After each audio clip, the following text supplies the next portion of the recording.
We've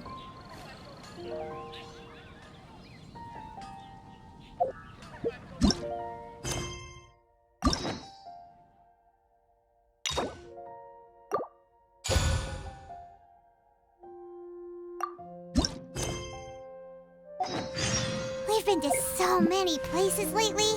What do you say we take a day off from adventuring and just find somewhere nice to relax? Let Paimon think. Where are some nice places we could go? Oh, why don't we pay Cloud Retainer a visit at Mount Outsong? It's been a while since we last saw that illuminated bird. She's always the one popping up out of nowhere and scaring us half to death. So let's surprise her this time.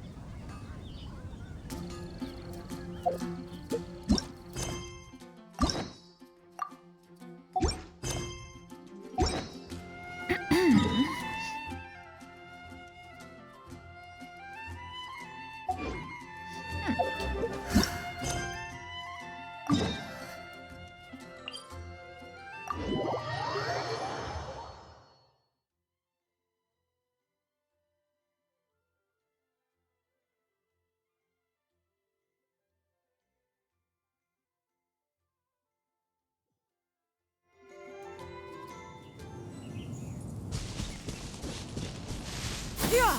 Scatter!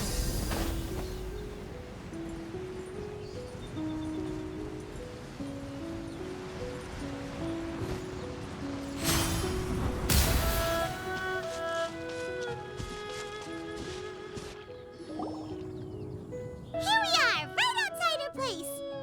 Do you still remember the first time we came here? We even brought offerings and everything. And when we told her that Rex Lapis had been assassinated, she immediately threatened to squash Liyue Harbor. Paimon thought she'd be impossible to get along with. But now that we've spent some more time together, she's really not like that at all. We probably don't need to bring any offerings now that we've gotten to know her pretty well, right? Still, Paimon's got some snacks around here somewhere, so if she really wants something, we can just use that. Huh? Traveler? Did something catch your eye? Whoa, what a pretty lady! Is she also here to visit Cloud Retainer?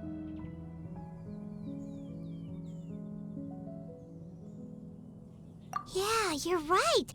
All it takes is one look and you can tell she's someone special. As expected of that bird lady, really. She must have a whole bunch of Adepti friends from all over the country. Okay, but if we're both friends of Cloud Retainer, then we're basically friends by association, right? Want to go up to her and say hello? Helping you make more connections is a part of Paimon's job as your reliable guide. Paimon's got this.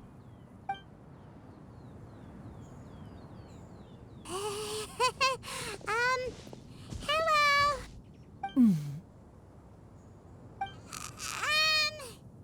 Paimon is Paimon! And this is the Traveler.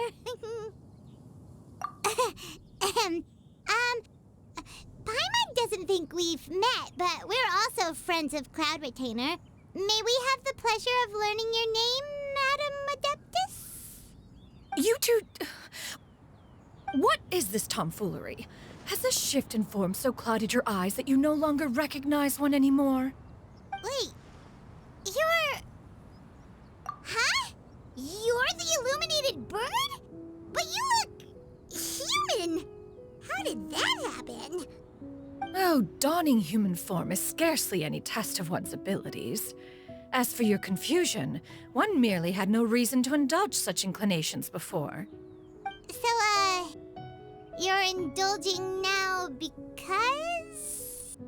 Well, one has made plans to pay a visit to some disciples at Liyue Harbor. Taking on a human form for such a trip is simply a way to make matters less conspicuous. You? Worrying about keeping a low profile? You're the one who likes to pop up out of nowhere all over the place. In fact, Paimon can think of several examples. Like last year, when you suddenly appeared on the top of a roof without any warning. Or...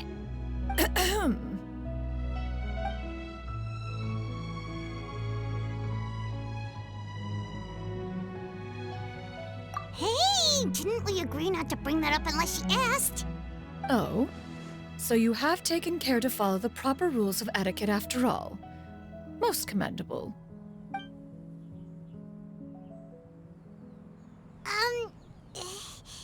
Well, this is all Paimon's got. You don't mind, right? One has never found oneself lacking in basic comforts.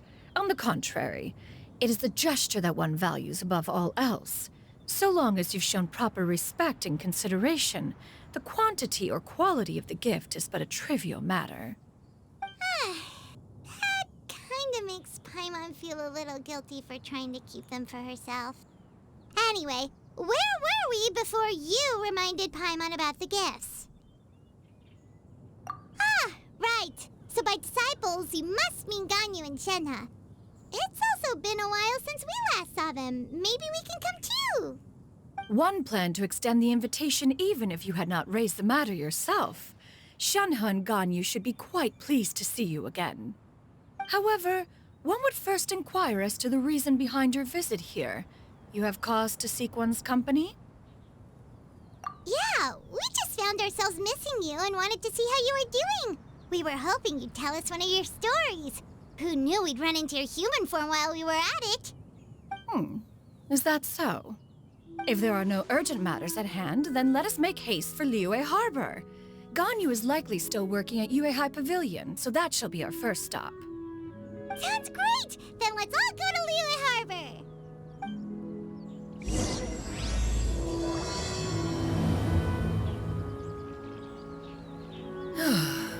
Ganyu has been quite busy with work as of late.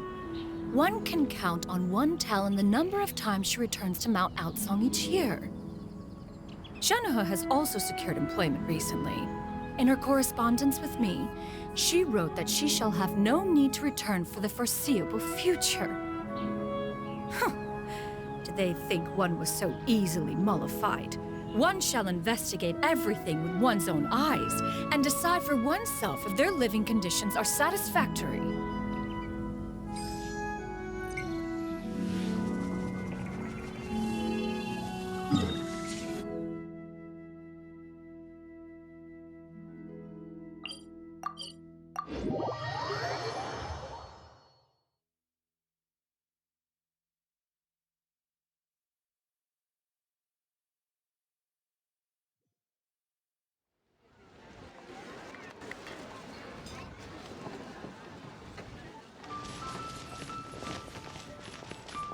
Yeah! Scatter! Skyward!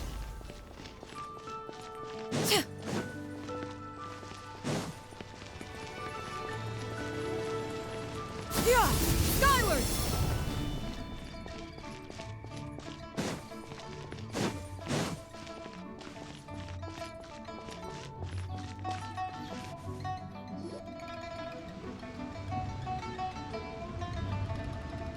We're almost at Way High Pavilion.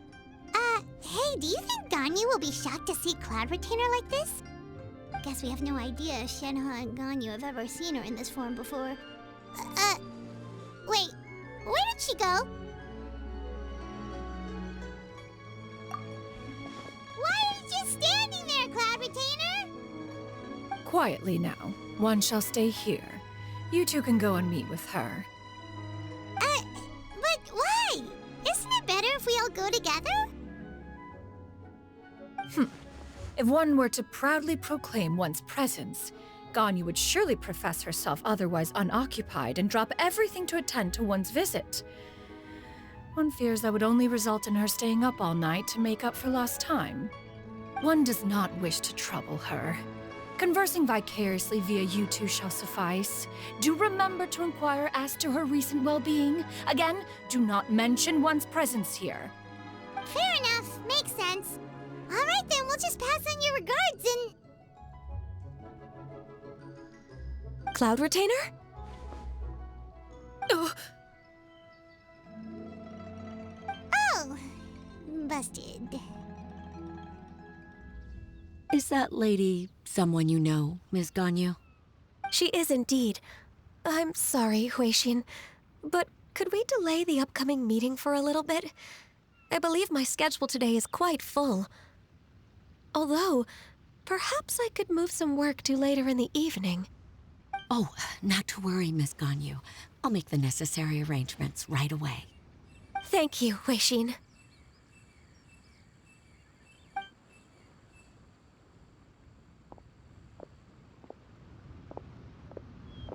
It's been a while, Ganyu. Greetings. What brings you here today? And Cloud Retainer, too. It's been quite some time since I last saw you in this form. You are quite mistaken. One is not acquainted with this Cloud Retainer of whom you speak. One is simply a mere mortal passerby. Huh? Seems she's not buying it. That was but a simple test.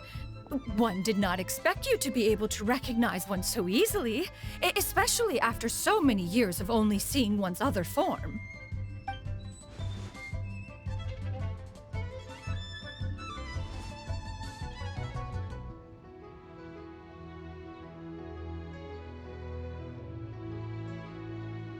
But recognizing you is, my responsibility as your disciple. An apt observation. One was simply passing by while attending to some important business. One thought it would only be fitting to pay you a visit while in the area. Wait, Paimon wasn't aware of any important...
Cloud Retainer's right!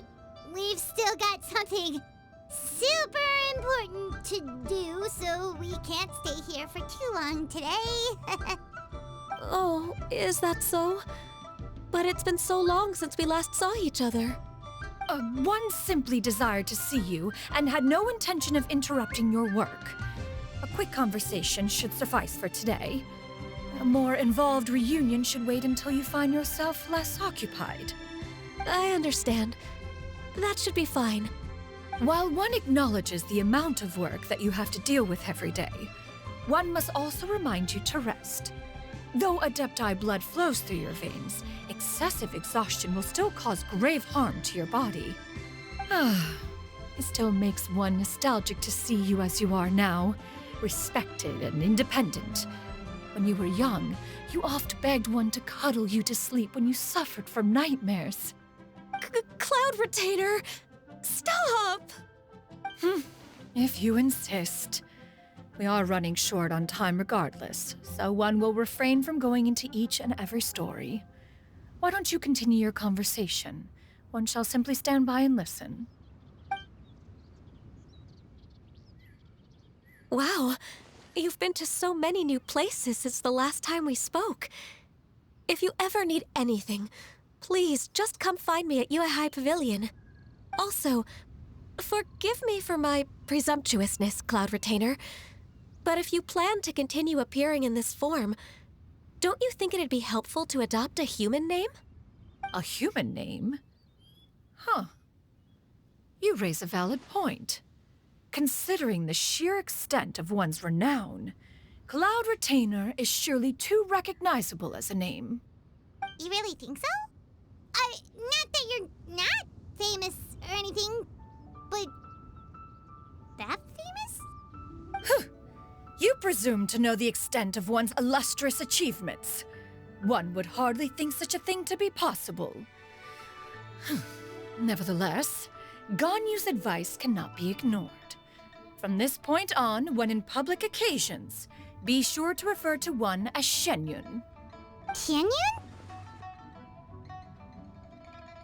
Ah, I assume that's a reference to the full record of Pristine Pavilion.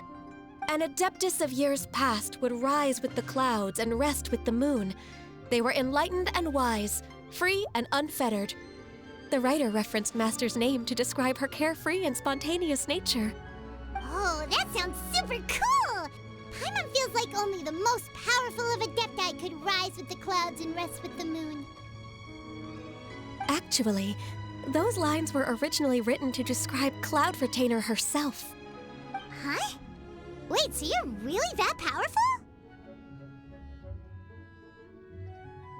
And what of it? Did you truly take one to be nothing more than a bird of bigger than average size? Not exactly.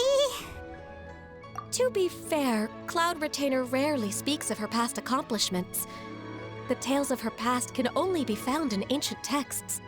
It is said that once, a long, long time ago, there was a severe drought in Liyue. Left with no choice, many people left their homes, while others spent day and night praying to the Adepti. Although I did not live through such tragedy, simply reading about it is enough to gain a visceral understanding of all the pain and desperation during that time. On top of the drought, a noxious gas also began to spread through the land. If not for Cloud Retainer's efforts, much of Liyue would be nothing more than a barren wasteland today. The books had this to say about what happened.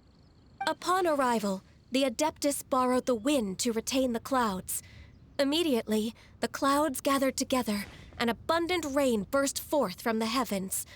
Drought and plague were both driven away, and the people were saved. Wow, that's incredible! Mortal records add embellishments to dramatize past events. One did merely what one ought, and even if one had not interceded, the other Adepti would surely have stepped in to help. Even so, you stopped an entire drought! Can you really control the weather like the book said? Oh, Paimon suddenly has a lot more respect for you. So it was Paimon's bad for calling you Illuminated Bird before. You're not too mad, are you? How laughable. A name is but a simple label we carry with us on our journey through the world. Why would one be offended by such a trivial matter? That's a relief. In that case, Paimon will continue to call you whatever feels right in the moment. Well, that is quite enough ancient history for now. Ganyu, have you had word from Shenhe? One has heard that she procured a job recently. Have you any thoughts on her workplace? And what, pray tell, of her monthly remuneration? Moreover, does she find herself overly inundated with work? Is she allowed time off during Lantern Rite? That is a lot of questions. There is no cause for concern, Cloud Retainer. I introduced Shenhe to her employer personally. Wanmin Restaurant's business has been booming recently. So, with Chef Mao being swamped with customers, and Xiangling still off and out in search of new recipes, I introduced Shenhe to staff the restaurant. I see. Most excellent indeed. One has had the pleasure of being introduced to that family. Xiangling is kind and astute, while her father is loyal and reliable. One has no cause to believe that they will make Shenhe's work difficult. Now, it is almost time to partake in the victuals of noon. One shall visit Wanmin Restaurant in person and see how Shenhe is doing. Huh? But didn't you just say that you had something important to do? Can that wait until after we've eaten? You may return to your work, Ganyu. One shall see to this matter on one's own. There will be many an occasion to dine together in the future. One is certain the opportunity shall present itself most readily. Of course, Cloud Retainer. Please take care. Traveler, Paimon, I'll see you some other time. See you around, Ganyu! Phew! Paimon was pretty quick on the uptake there, don't you think? As soon as you mentioned mentioned important business to attend to, Paimon realized that you were just looking to cut the conversation short and not take too much of Ganyu's time. Is Paimon right? No, in fact, it was not an excuse. One is indeed visiting Liyue Harbor for an important purpose. Wait, for real? The moment is not yet upon us. Still, the truth will be revealed to you in time. Huh. She really seems to be playing up the whole mysterious Adeptus thing right now. Is it because we just heard that cool story about her powers?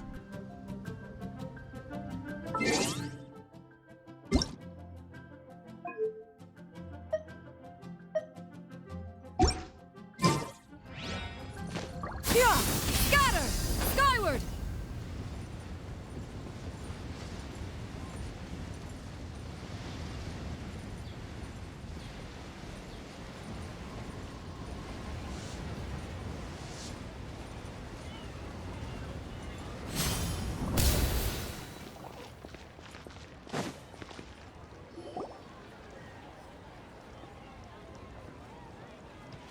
You get what I'm saying, right? Yeah, how can I not? Not even fine food is enough to distract from the presence of a fine lady, eh? Oh, I'm far more interested in getting her details than ordering any dishes. Hey, how about you ask her? You do it. No. I think you should. Wait, she's coming. What can I get for you today? Greetings, miss. I was just wondering if you'd be willing to... What would you like to order?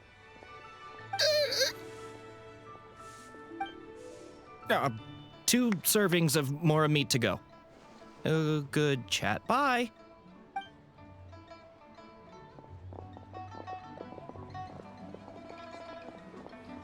Shenhe!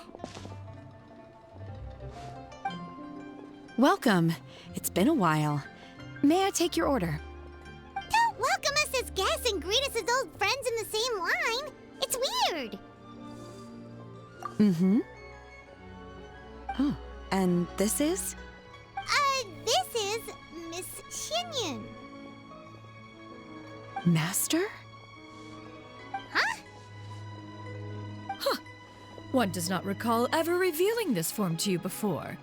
How were you able to ascertain one's true identity with such ease?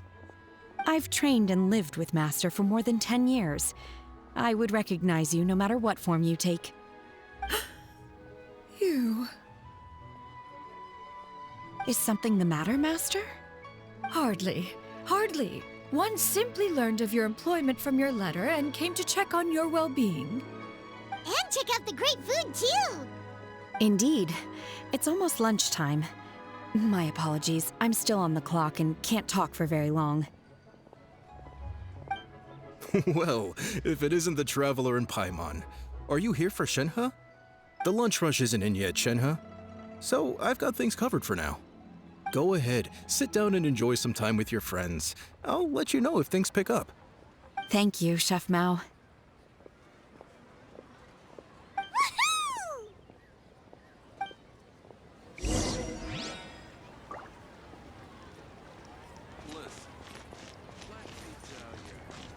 Cheap and tasty chop suey! Wow. Leo's really got a lot going for it. It is just as one expected. The owner of Wanmin Restaurant is indeed a most reasonable and accommodating human. Still, the work here entails dealing with quite a varied group of people. Has this been difficult for you, Shenhe? It's been manageable so far. I sometimes run into strange people, but I have figured out a way to deal with them. Seems like you've been making progress. So by dealing with them, you mean... First, I try to talk sense into them. If that doesn't work, I threaten them with violence. At this point, they usually decide they are in favor of a civil conversation. Oh, how should Paimon put this? Oh, a sensible plan. One is gladdened to see you integrate so well into human society. And you, Master? How have you been? Simply marvelous. Though Mount Outsong has scarcely enjoyed your presence recently, one has hardly found the pleasure of one's own company to be lacking. I see. Oh, just as expected of Master.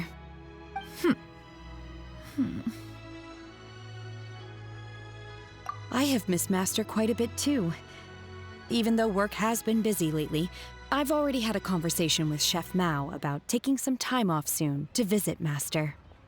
Oh, you did? Do make note of such matters in your letters in the future. There's hardly a need to keep one in suspense. Whoa. Her mood shot up just like that. By the way, Master, since you are in Liyue Harbor, have you had the chance to visit Ganyu?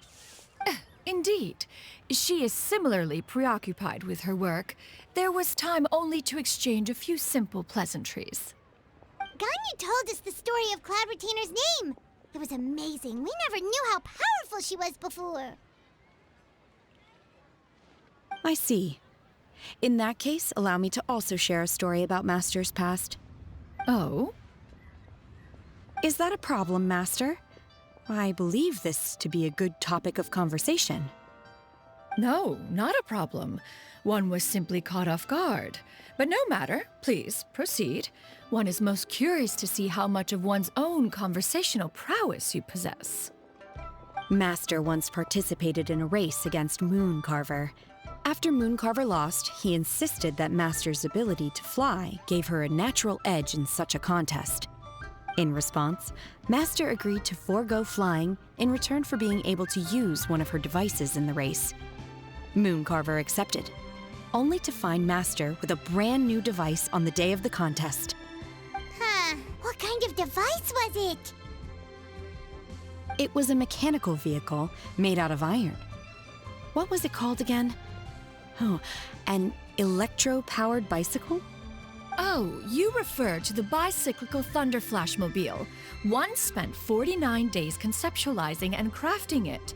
It need only be infused with adeptal energy, and it can cover thousands of miles in one day. Oh, it boggles the mind why Mooncarver ever supposed he might best me in a contest of locomotion. Though he sprinted with all his might, he could barely keep up. Alas, the one flaw of my mechanism lay in its weakness against mountainous terrain. One was thwarted mere seconds from victory, when it was thrown off course and failed to make it across the final stretch. Truly a most unfortunate turn of events. Anyway, do go on, Shenhe. Master, that was the end of that story. Is that so? With you gone, one has seldom felt the desire to call upon those old fossils for another contest. What is a race without spectators, after all? Have you been lonely, Master? Lonely? At one's age, entire human generations come and go in the blink of an eye. Even one's own self-directed musings can span several days and nights. 'Tis a most foreign sentiment. The mere mention of it is preposterous.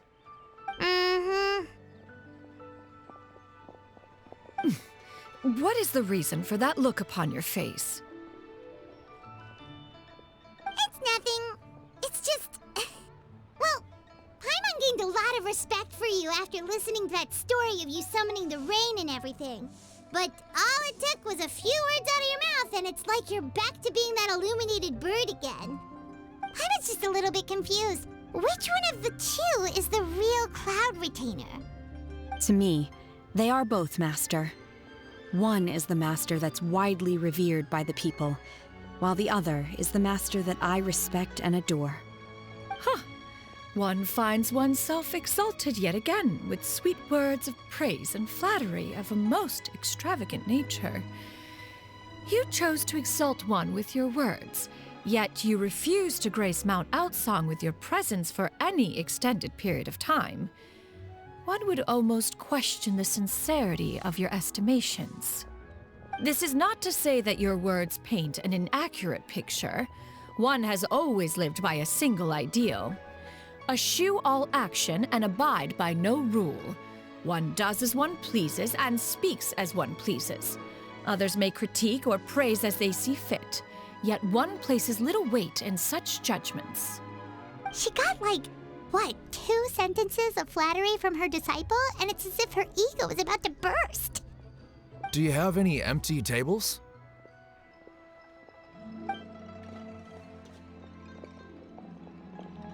Hey there, could we get another fish stew?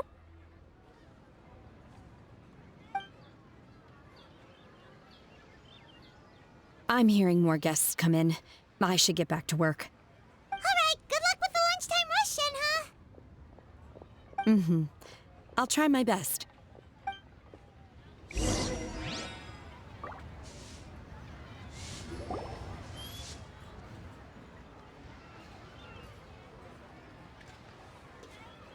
So much yummy food! Paimon's gonna feast!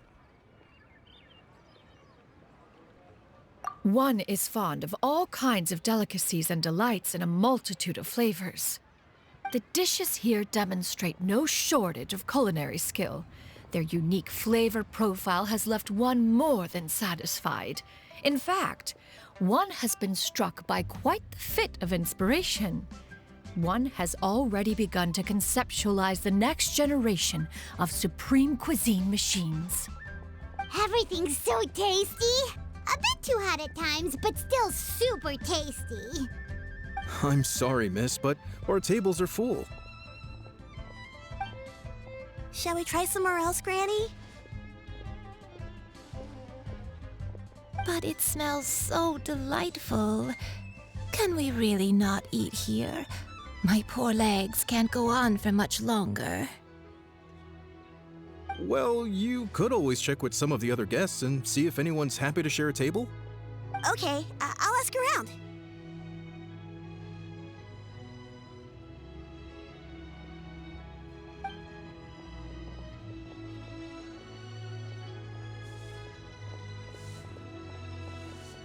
Excuse me, would you mind letting us share a table with you? There are no empty tables left, so... Ah, well, Paimon doesn't mind. What about you guys?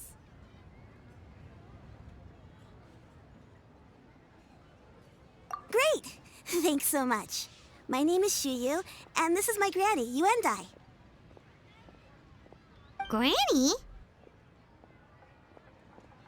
Yep. Is there something wrong with that?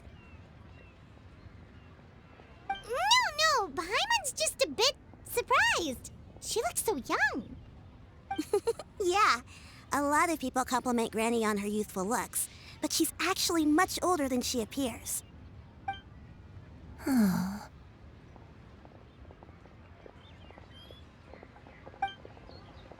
Granny, why don't you take a seat? Come on, it's not polite to stare. Huh. Have we met before? No. 'Tis a fated meeting, then. Please, take a seat. What would you like to eat, Granny? I can order for you. I want braised earthworms. They always pop up out of the ground after a rainstorm. No, not this again. Granny, there's no braised earthworms on the menu. Braised earthworms? Well, that sounds weird. Do people actually eat that? Right, that's what Paimon was thinking too. Need any help? Help? Oh, do you mean with Granny? Thanks, that's nice of you to offer. Granny has pretty bad dementia, so her memory's getting worse all the time. She's always saying things that sound kinda confusing. Actually, her memory's been bad ever since I was little. But it's gotten so bad lately that I even have to remind her who I am every morning. They died young. It's just me and Granny now.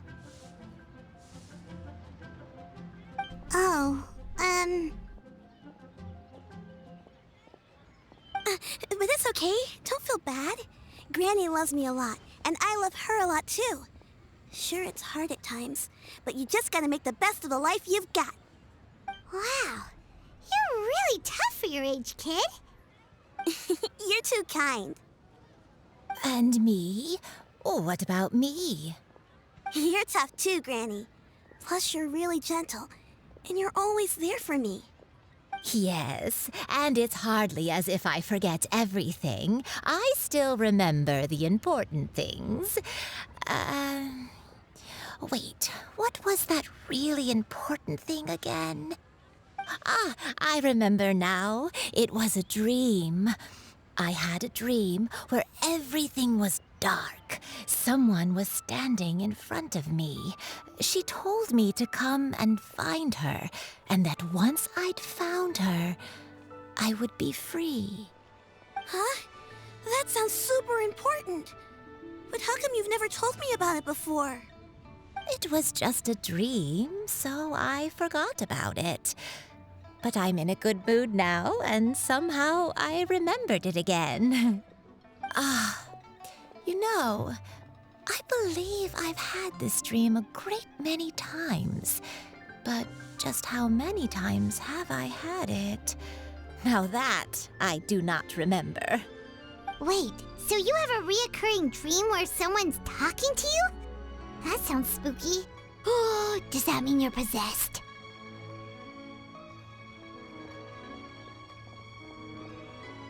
Unlikely. Her eyes are clear and her breathing remains calm and level. One sees no signs of possession. Are you sure? Who do you take me for? Is one not an adept? Am I not an expert? Huh, you're right. Paimon almost forgot you're the expert. In that case, do you still remember what the person in your dreams looked like, Granny? Not anymore. Although, I have a sense that she looked rather like me. But not as I am now. My younger self. A younger version of Granny? This is just getting weirder and weirder. What is going on here? As one said, fate must have brought us together. You may leave the situation to me. Are you sure? So, what are your names? Paimon's Paimon. Just Xianyun is fine. Thank you all so much for offering to help. But first, I'm sorry for asking, but, how do you want us to pay you back? Oh, we don't need any payment for this. Thank you so much. You're welcome. But Miss Xianyun, what exactly can we do to help out this granny? All we have to go off is that dream. Where do we start? That is elementary. Since her dreams portray her younger self, then we shall retrace the steps of her youth. Once we have revisited those places, her memories will likely return. Sounds like a plan. So, Granny, do you remember which places you went to when you were young? Why, of course I do. The heavens above, the earth below, the wispy clouds, and the emerald mountain streams. Okay, taking that as a no. I might have an idea. Once, when I was really little, my dad told me that Granny used to be a martial artist heroine who saved loads of people from a disaster.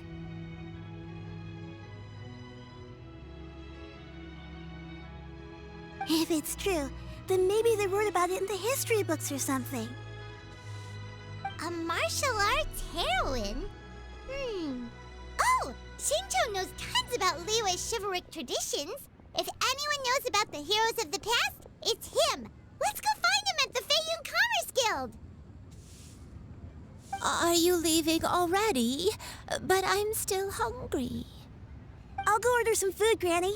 If there's nothing on the menu you especially want, I'll just get a few different things. It seems we must part ways for now. The Traveler and Paimon are bound for the Xianyun Commerce Guild, while Yuendai and Shuyu shall remain here and partake of their lunch. As for myself, I have matters to discuss with Streetward Rambler. Streetward Rambler? Oh, you mean Madam Ping! Precisely. Let us meet at Yujing Terrace once you are ready.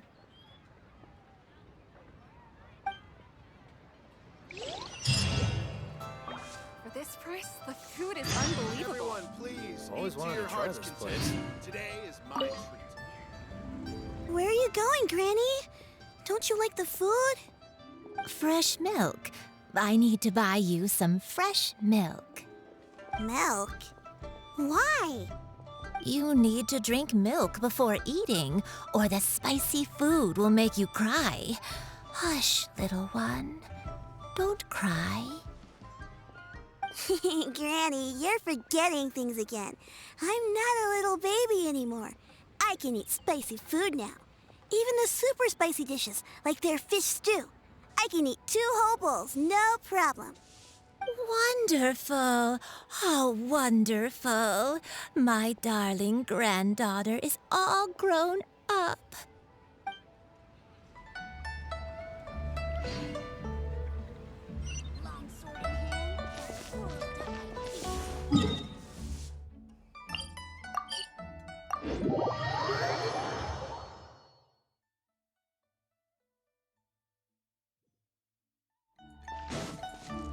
Yeah! Skyward!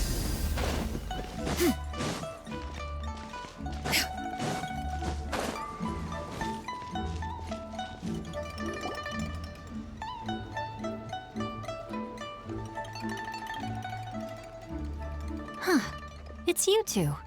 What brings you here? Xinqiu! Great, we found you! We wanted to ask you about something.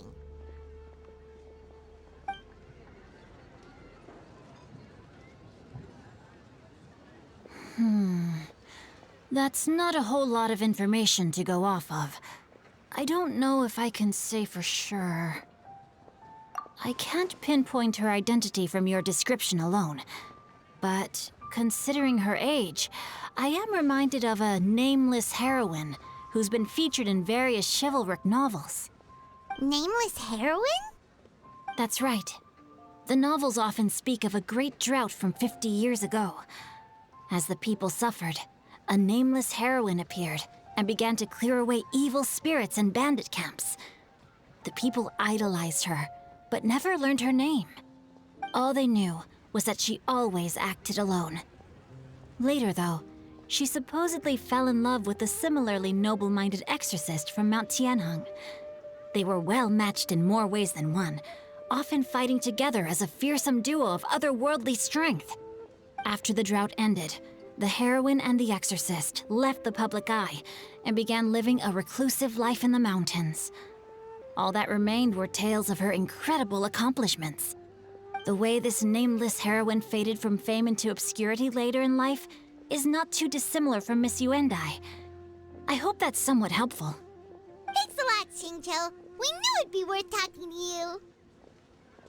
It's nothing at all, just something I came across while reading. I did do a bit of extra research on her story, but it was just out of personal curiosity. Well, Paimon still thinks that's super cool.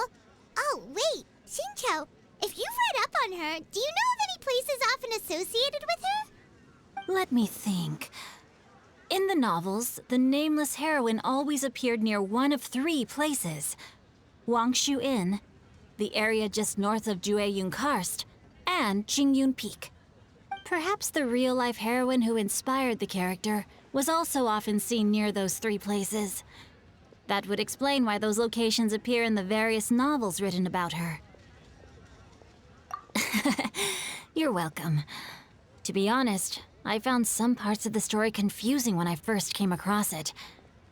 If Miss Yuendai was indeed the original inspiration for the character, she may just be able to help me put the pieces together. It's rare for a chivalric hero to fade into obscurity during their lifetime, even after retiring from the public eye. But no one ever saw or heard from the nameless heroine again. There were even rumors that she became extremely ill. I've never understood why someone would go to such lengths to erase themselves from public memory. It's almost as if she was trying to hide from something. There's probably far more to the story than what's been written. We'll be sure to tell you if we manage to uncover the truth. That's a deal.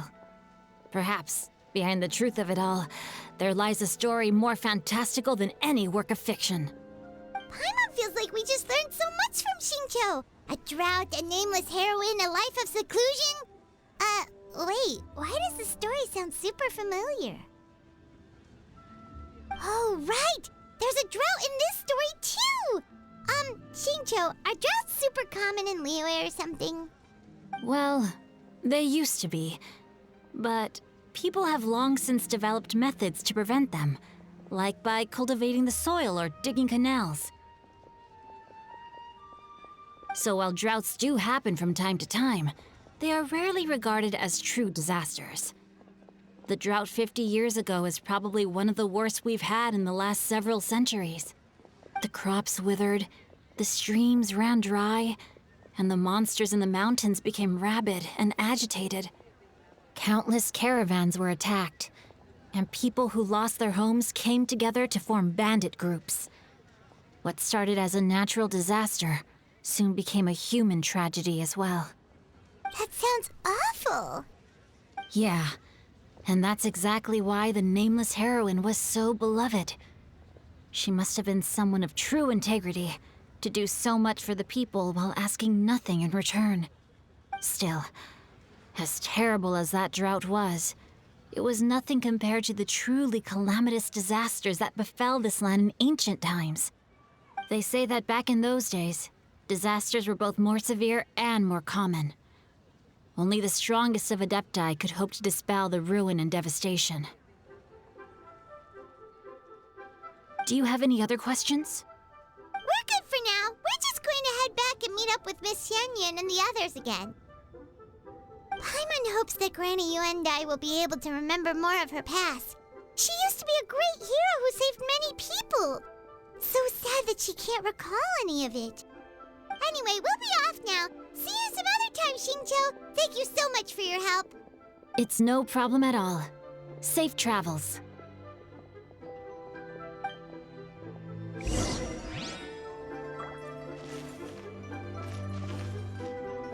Skyward!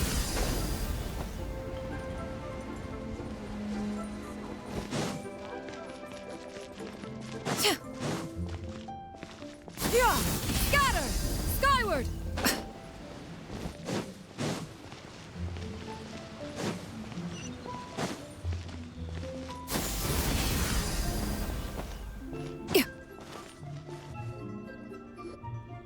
I have recorded the tune that you requested. I hope it will be of help to you. Oh, thank you. Straight word, but Ping, what has amused you so? Oh, it's no serious matter. I was just reminiscing about the last time I saw you in this form. Time has wrought such change in this world, and yet you appear just the same as ever. Time has little bearing on one's existence, nor has one keenly felt its effects whilst dwelling at Mount Outsong. Nevertheless, Ping, one would like to seek your counsel on a personal matter. Oh, why so formal all of a sudden? I must say, you're making me a little nervous. What is it? Well, the inquiry is as such. Approximately how much more would one need to afford a comfortable life in the harbor, not unlike the one that you yourself lead? It does not require as much as you may think. Still, do you mean that... Cloud Retainer, Madam Ping! What are you two talking about? Nothing save for some trivial matters. Have you unearthed any useful details? Shinto has a theory, but let's save it for when Chuyu and Miss Yuendai have joined up with us again.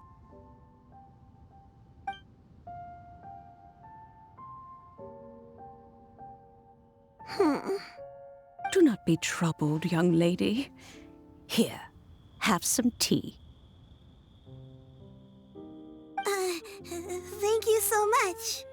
What do you think, Chuyu? Does it match up with what you know of your granny? According to the story, the nameless heroine eventually fell in love with an exorcist from Mount Tianheng. Maybe that's my grandpa. I don't have many memories of him, But there was this one time I found a box in our attic full of a bunch of weird sigils.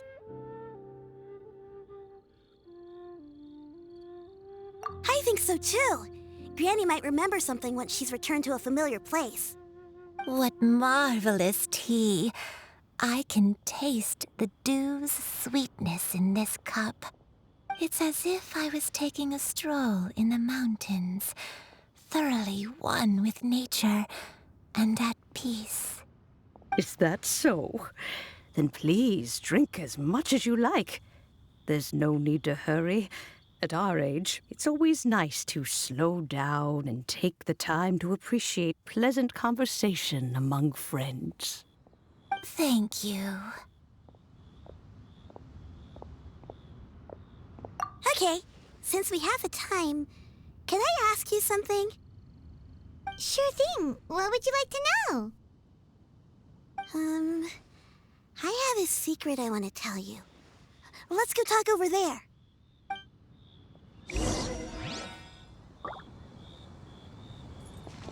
You can taste the sweetness of the dew? It's just a feeling. The sensation of stepping out into the mountains on a cool morning, gazing upon the small droplets of water hanging from the leaves, and feeling the sweet stream of water soothe a parched throat with every swallow.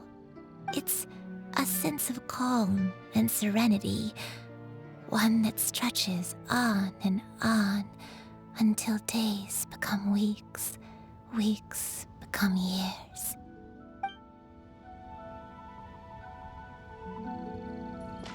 Yeah! Scatter!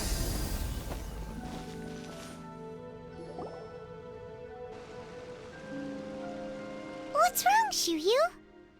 Well, I've been kind of meaning to ask ever since we started talking in the restaurant, but are you guys all adepti in disguise? Oh! How about that? Well, you guys just seem super special. Plus, I think I might have heard Miss Xianyun call herself an adeptus. Oh, must have been a slip of the tongue. Xianyun, since you were the one who, misspoke, maybe you can explain to Xianyun here what you really meant by that. One is indeed an adeptus. Is that of some concern to you?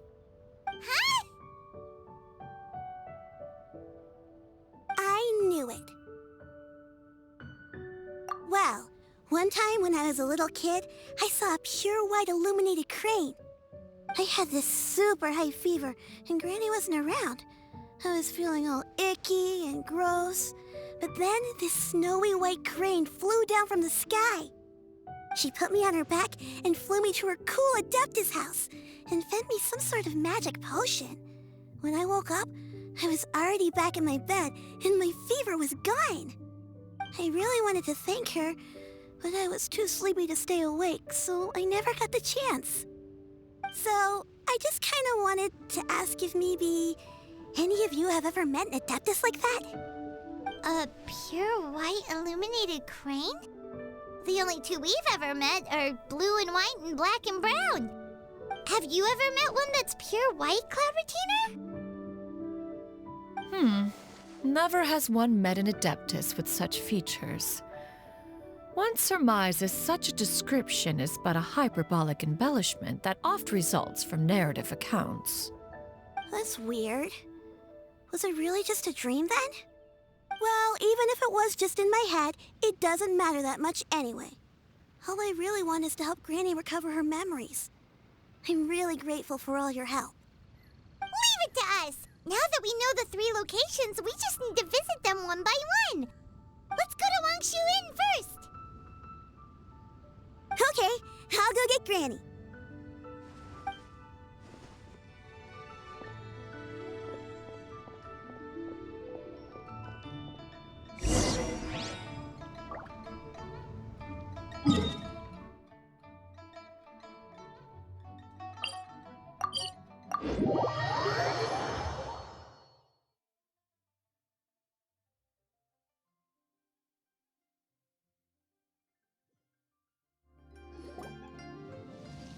Wangshu Inn.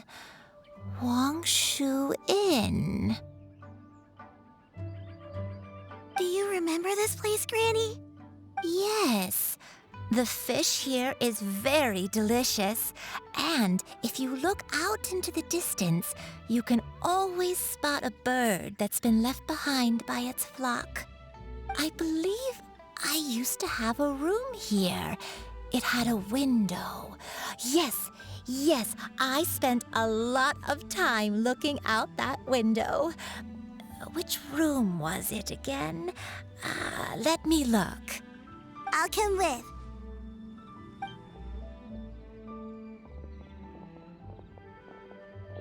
Hyman's still having some trouble understanding what she's talking about, but if she's so familiar with this place, that must mean she lived here, right? Wait, huh? Whoa! Shao! What are you doing here all of a sudden? You scared the living daylights out of Paimon! I sensed a non-human presence and decided to come take a look. If you're here, then there's likely no trouble afoot. I suppose there's no cause for concern. It's been a while, Cloud Retainer. I see you have returned to your previous form. I have indeed. I fought alongside her in this form on many occasions during the Archon War. Oh, wow! What was she like during the war? Oh, wait, let Paimon take a guess. Was it anything like this? Behold, the glory of one's newest invention, the Bang Bang Continuous Fire Mechanism. Hands up and surrender, or be prepared to face the full might of the Adepti. An impressive imitation. Paimon knows her all too well. Even so, Cloud Retainer was not always as ostentatious as you describe. You may be unaware, but her talent with Adepti sigils is just as formidable as her skill in mechanics. The Archon War reached its peak after Guizhong's death. The Cloud Retainer who fought beside me in those devastating battles was taciturn and solemn, only speaking when she had to activate her sigils. A Cloud Retainer who barely talks? Paimon can't picture it.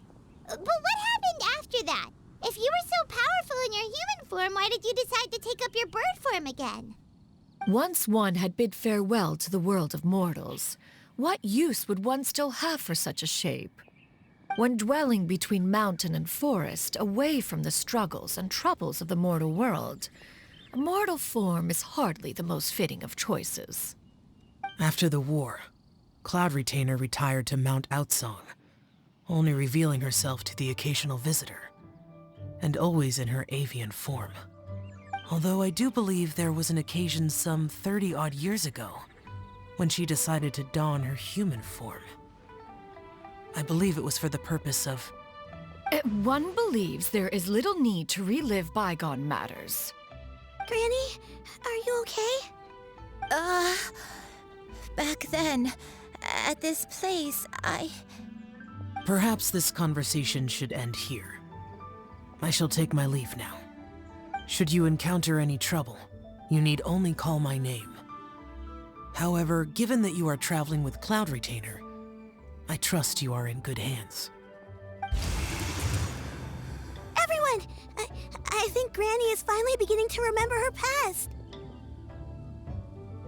Slowly now, calm your mind and recount what has been recalled. A long time ago, I stayed here to recuperate from my illness. Huh. So what Shinto said was true! You did fall ill! Was that why you went into hiding? I don't remember. I'm very sorry, but I can't even remember the name of my illness. The only thing I can remember is that it took a great toll on me, and there was no cure for it. I was confined to my room in Wangshu Inn, where I spent many days unconscious. I'd come to every once in a while and stare at the migrating birds outside the window. It was a solemn sight. I remember crying. but I'm not even sure I knew why. One day, I met a traveling merchant. Upon hearing of my illness, he sold me a bottle of soul-revitalizing tea pills. He told me that the pills were concocted using Adepti blood and could be used to alleviate my symptoms. Sure enough, I made a full recovery. My illness remained dormant for several decades after that. Wait, but if your illness remained dormant for several decades, are you saying that what you're going through now is just a relapse of what happened all those years ago? And it was all thanks to the pills that you managed to keep the symptoms in check? Paimon's brain kinda hurts. Do you remember anything else? I'm sorry, I don't. Oh, if only I wasn't so useless. Hey, you're not useless. You've done so much for me. Watched me grow up. Raised me. How could you say that about yourself? Oh, fret not, dear child. Granny was just a bit frustrated. That's all. The recovery of a person's memories is a gradual process. Finding pieces of one's past is always superior to not finding anything at all. Let us make haste to the next location. Next location. Next location. Oh, why don't we go to the area north of Dwayun Karst next? There isn't really a landmark there, so where should we start? Oh, Paimon's got it. Let's check out the houses in the area first. After all, if she was there for any length of time, then she would have stayed somewhere, right? Oh, Paimon's really got her thinking cap on today. At this rate, we'll recover all of Granny Wendai's memories in no time.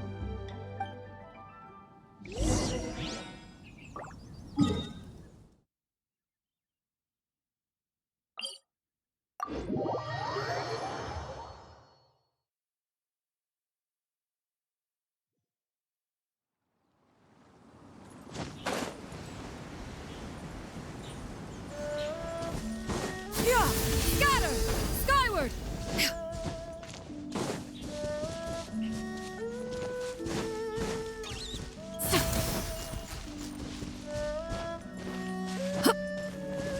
Whoa, why are there so many treasure hoarders here? Guess it's time to round up the bad guys. This isn't good. You're open! There is no escape! The hunter become. Do you remember anything about this place, Granny Wendai? Let me think. I feel like I've been here before, but I don't think I stayed here too long. I might have just rested here briefly before continuing on my way. Got it. That's okay. There are still plenty of other places we can check. Wait a second. If I remember correctly, I believe I brought...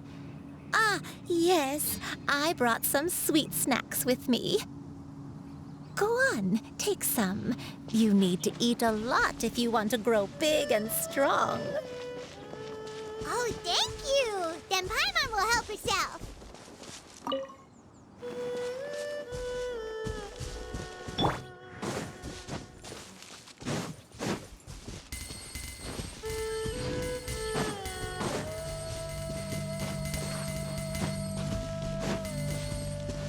Yeah! Skyward!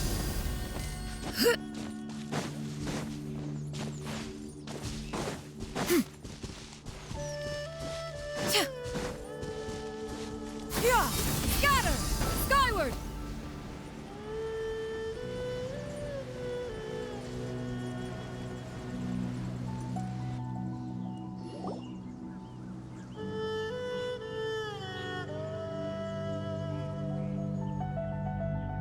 Paimon sees an abandoned house. Why don't we take a break over there?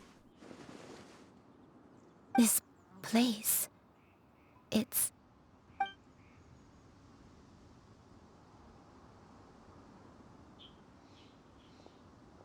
Don't you remember something, Granny? I remember. Xianyun, this is where your father was born. It was a moonless night. I had been injured, so your grandpa was supporting me. We fled together with some being in the fog behind us in hot pursuit. I had exhausted my strength when the labor pains came on, so we took refuge in this house. Your grandpa set up a barrier outside, but neither of us knew if it could hold the monsters back. I remember that night. I remember falling to my knees, reciting a prayer over and over.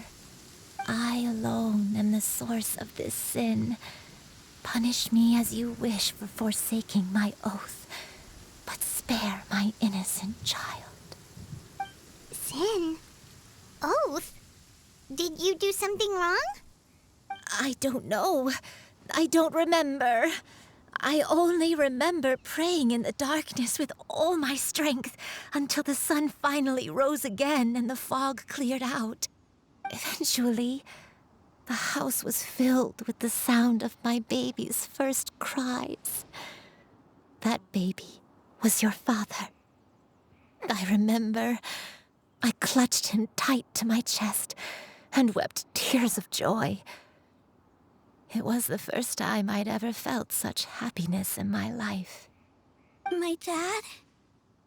He was my pride and joy, and so are you, Xianyun. You're so much like him, and I love you both so much. But you're always going to be different from me. Why? Just what did I do? I don't care what you might have done, Granny. You'll always be the person I love more than anything. You're too sweet, Xianyun. I'm lucky to have you with me. If not for you, I would not have had the courage to come here, to try to remember what I had forgotten. All right, let's not stand around any longer. There's one place left, yes? Let's go take a look. If one recalls correctly, the next place should be Xianyun Peak. Yuandai, how fares your health? I may be a bit slow, but I'll do my best to keep up. I'm sorry to keep everyone waiting. Climb on. I shall carry you to the top. Oh, such lightness of weight. All those who grow old grow frail in the end, do they not? First, you lose your memory, then your health. Eventually, you end up losing everything. My only wish is to depart this world with a lucid mind, to free myself of this torment and the burden it places upon others. Fret not. You have my aid in this endeavor.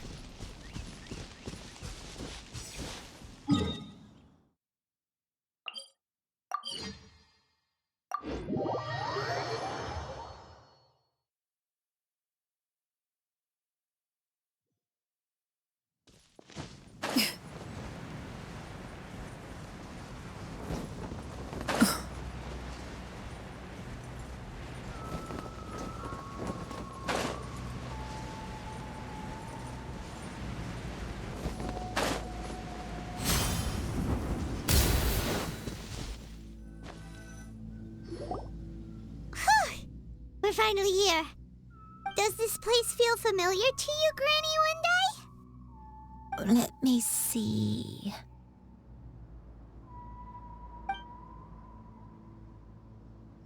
How strange. Have I lived here before?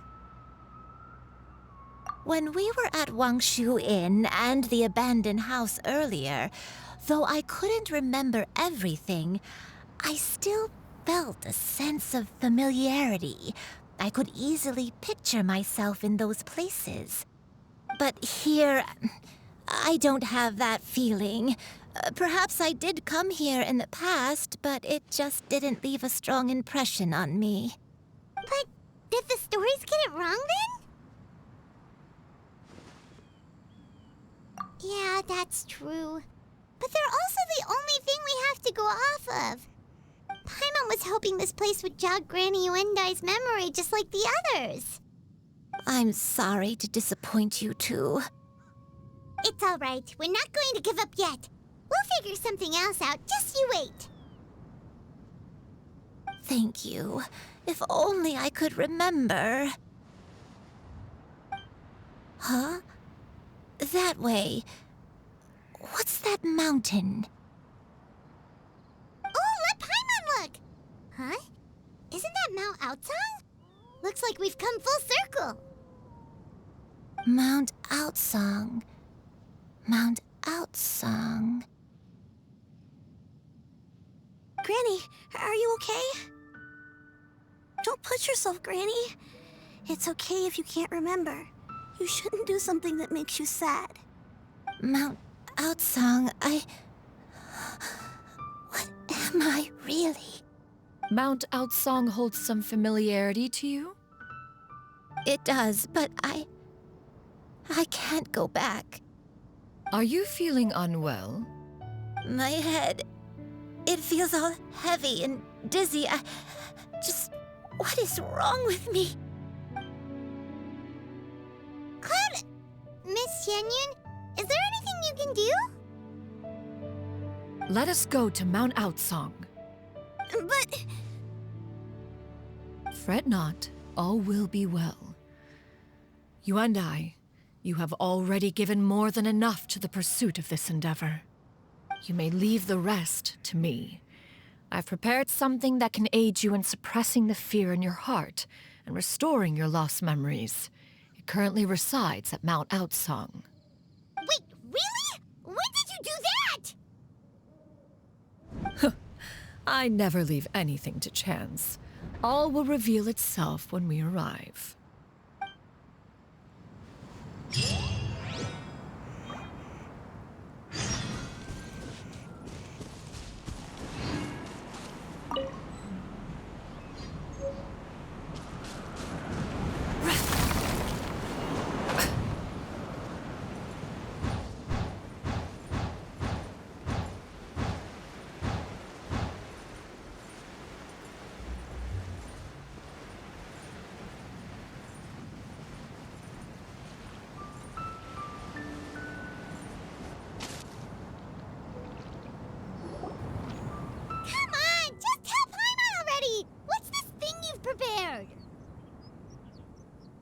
Here, this is it.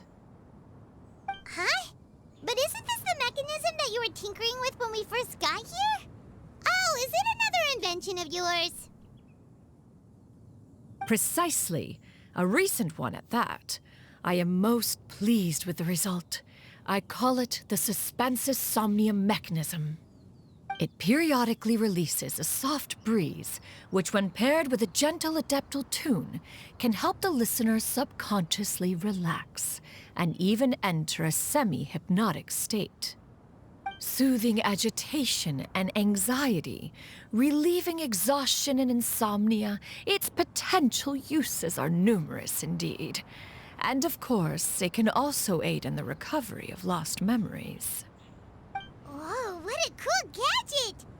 But if you had it all along, why did you keep it to yourself until just now?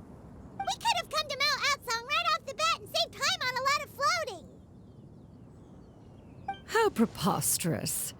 Had Yuendai not recalled much of her past through her own efforts, the device would have nothing to draw upon. We Adepti can only help those who first resolve to help themselves. Had she lacked such determination and strength of character, one would have little to offer in way of assistance. Paimon thinks she gets it now. Hey, what's that other thing? As previously mentioned, a gentle adeptal tune is required to take full advantage of the mechanism. One secured such a tune from Streetward Rambler. Only with her melodies can the mechanism reach its peak power. Whoa, Paimon can feel what you mean. Paimon's body feels light as a feather. It's as if she's lying down on a warm patch of grass after a super satisfying meal. And you and I. Is the mechanism helping you to relax? It appears she has already succumbed to the depths of reverie. Come, join one on this side. We shall give her some time to herself.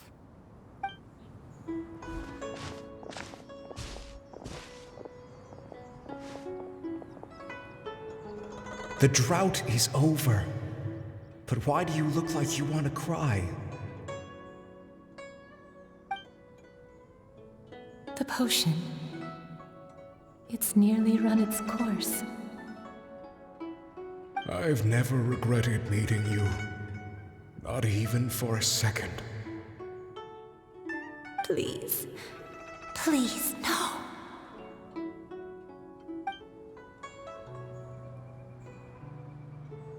Have you forgotten?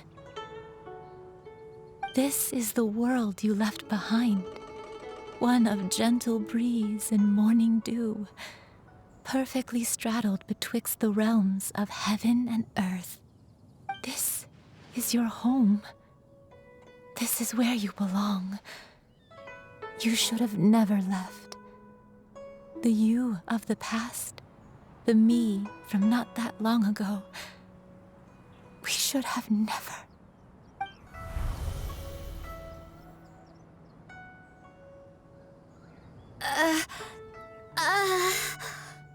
So that is the truth. No wonder this place is so familiar. Granny!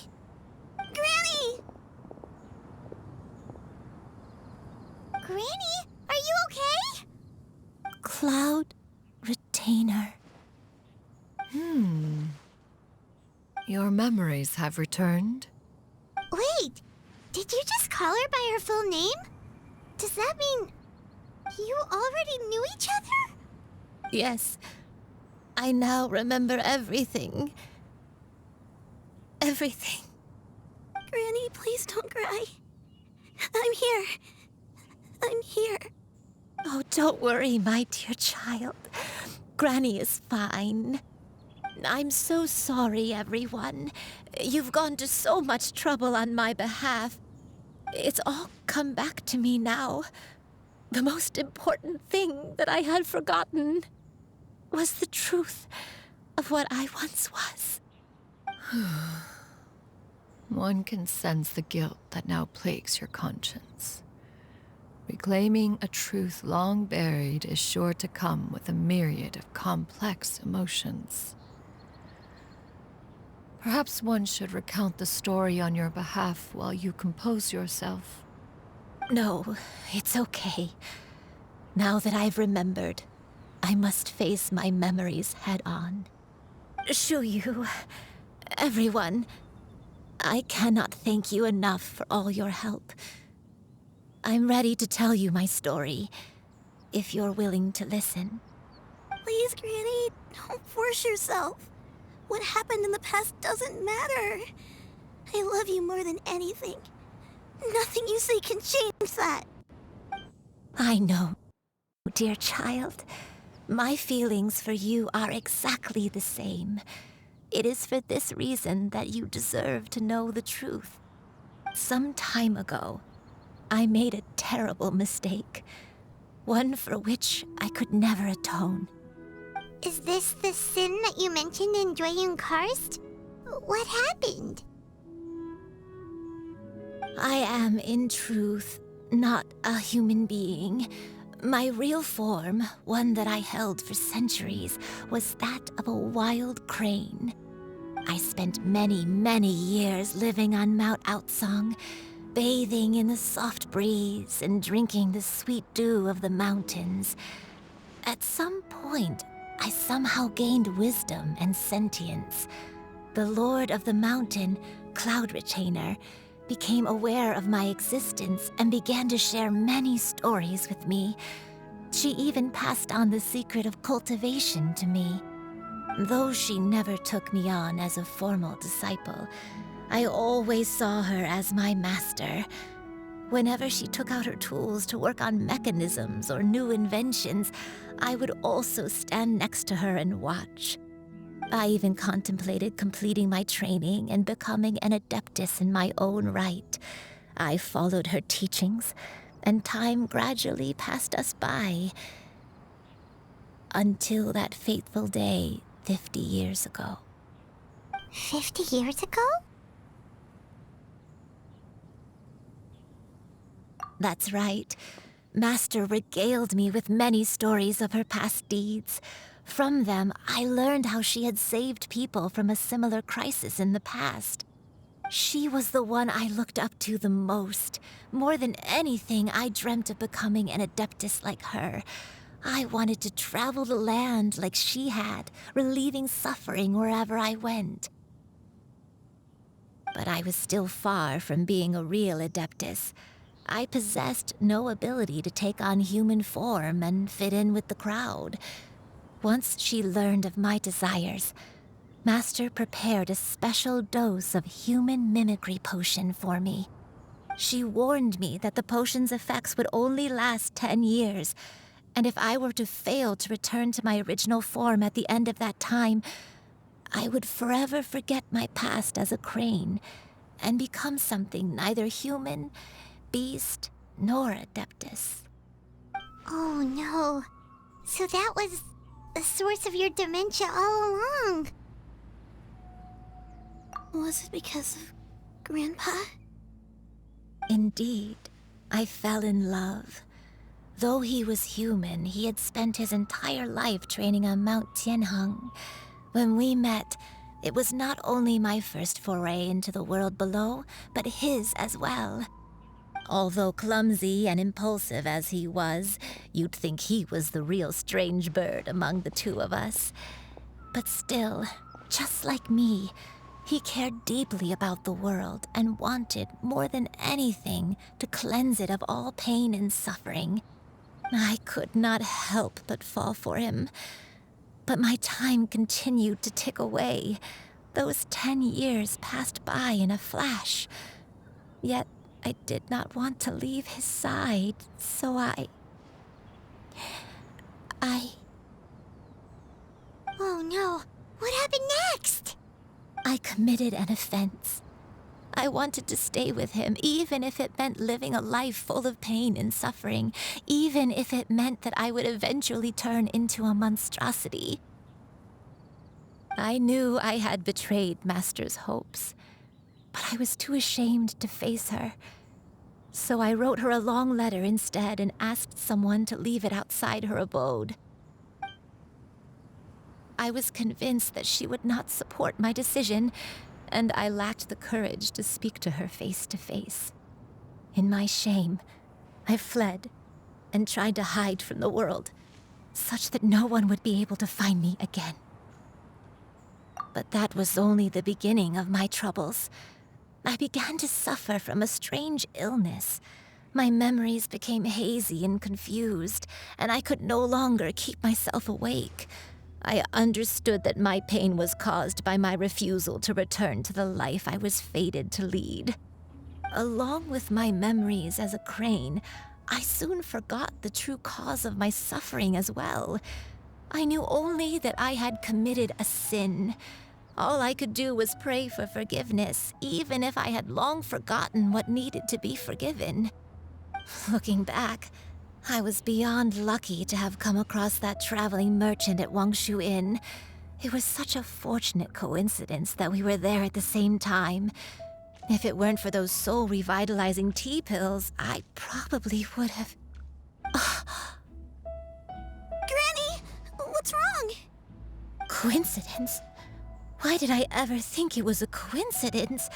Tea pills concocted using the blood of an adeptus? No, it couldn't be. Master, don't tell me. Back then, that merchant was actually... Human custom would dictate the conferral of gifts to be in order when one's progeny is wedded, would it not? Consider the pills a symbol of one's best wishes. So when I tried to conceal my name and mistakes from the world and hide myself away in perpetuity, the only person I managed to deceive was myself. You knew where I was all along. One still remembers when you were but a fledgling. You possessed a certain fondness for a particular game. You would hide yourself among a group of wild cranes and ask one to pick you out from among the flock. One found you with such ease every time. 'Tis a truth most evident. One always recognizes one's own, no matter what form they may take. Oh, wait! Paimon's confused! So, Cloud Retainer, you found Yuendai again? But how? When? And what happened after that?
Perhaps it is now time for one to recount the rest of the tale.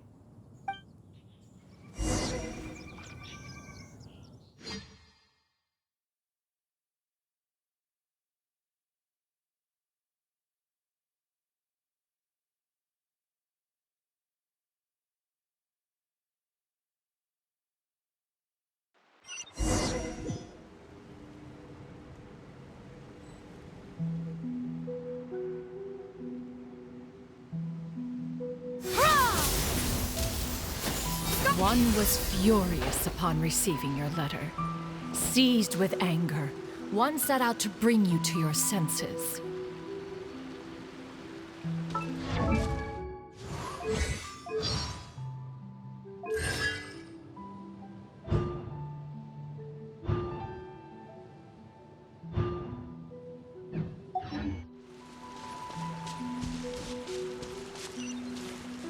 Yeah! Scatter!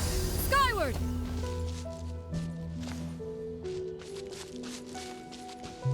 Skyward! Scatter!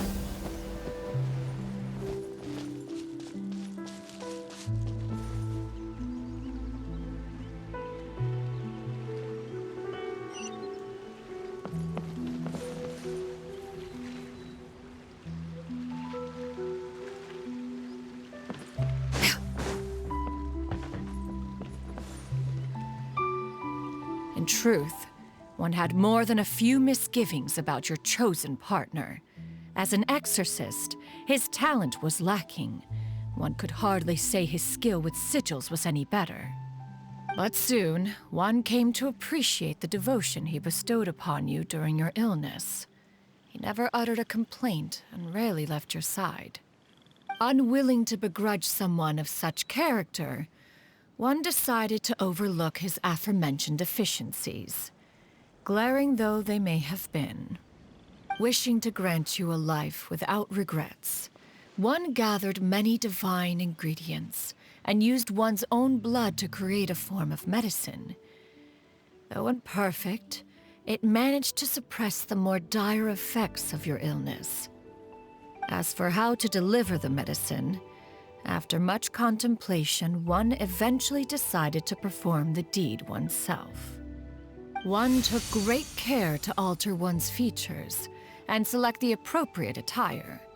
Only after meticulous scrutiny did one finally set out for Wangshu Inn. As one expected, you were most ignorant of one's true identity. You showed not even the slightest inkling of recognition. One was quite torn. Should one have celebrated the success of one's disguise, or mourn the loss of your acquaintance?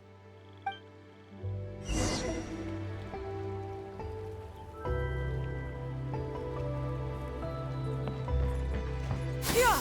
Skyward! Scatter!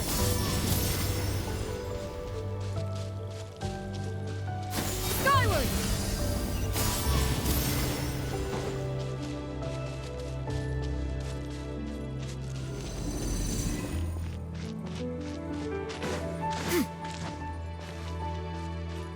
Yeah!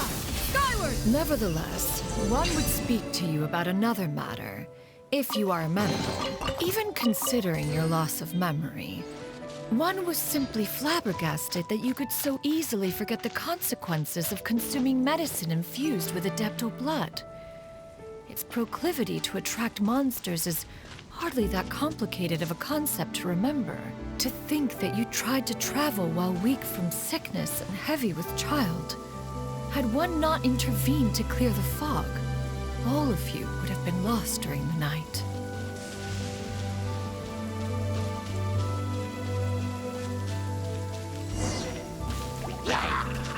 Skyward! Scatter! Yeah! Yeah! Scatter!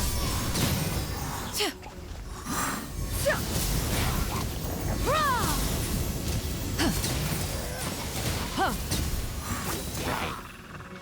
Yeah! Skyward!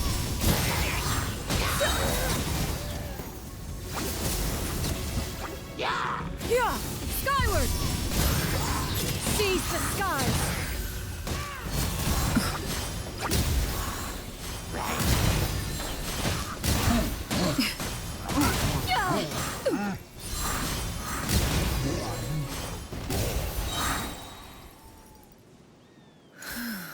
Those monsters would hardly have pursued you with such ferocity without sufficient incentive. They were likely incited by the presence of godly remains. Said godly remains, in turn, were likely drawn to the trace of one scent on your body. One was, after all, an active participant in the Archon War. Some of the gods were likely shattered by contraptions of one's very making. In the end, one was relieved to see you endure through the night. At the break of dawn, one heard an infant's cry pierce through the air, and one saw you carefully cradle the child to your chest. Although certain mortal matters remain foreign to me, one could not help but be moved by your joy. To see you happy, that was more than enough.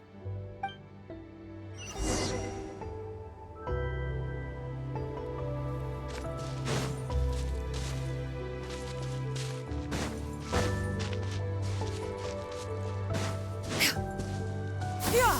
Skyward! Now you should have a complete understanding of the events. Wait! But if that's true, then the crane who took care of me when I was sick must also be... Ah, one had almost neglected to recount the absurdities of that tale.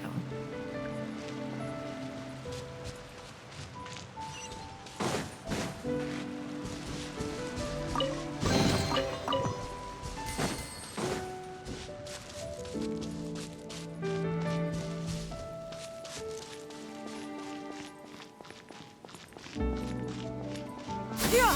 Skyward!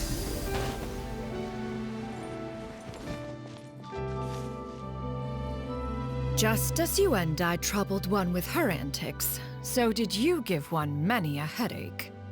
Upon finding you burning with fever, one made plans to bring you back to one's abode for treatment. However, upon seeing one's form, you began to cry, refusing to get on one's back.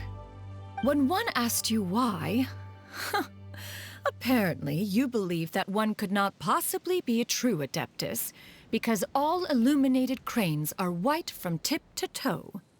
One had no choice but to apply powder to one's body to conceal the variegated nature of one's appearance. You became more than amenable enough when one stood before you devoid of any other coloring.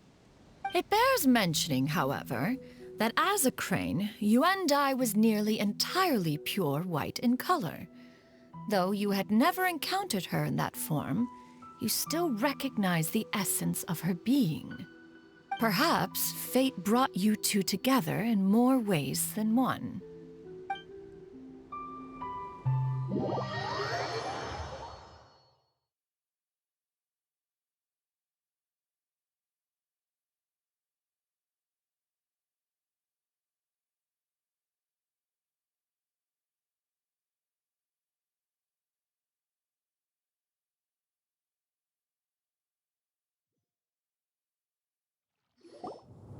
Now all has been revealed.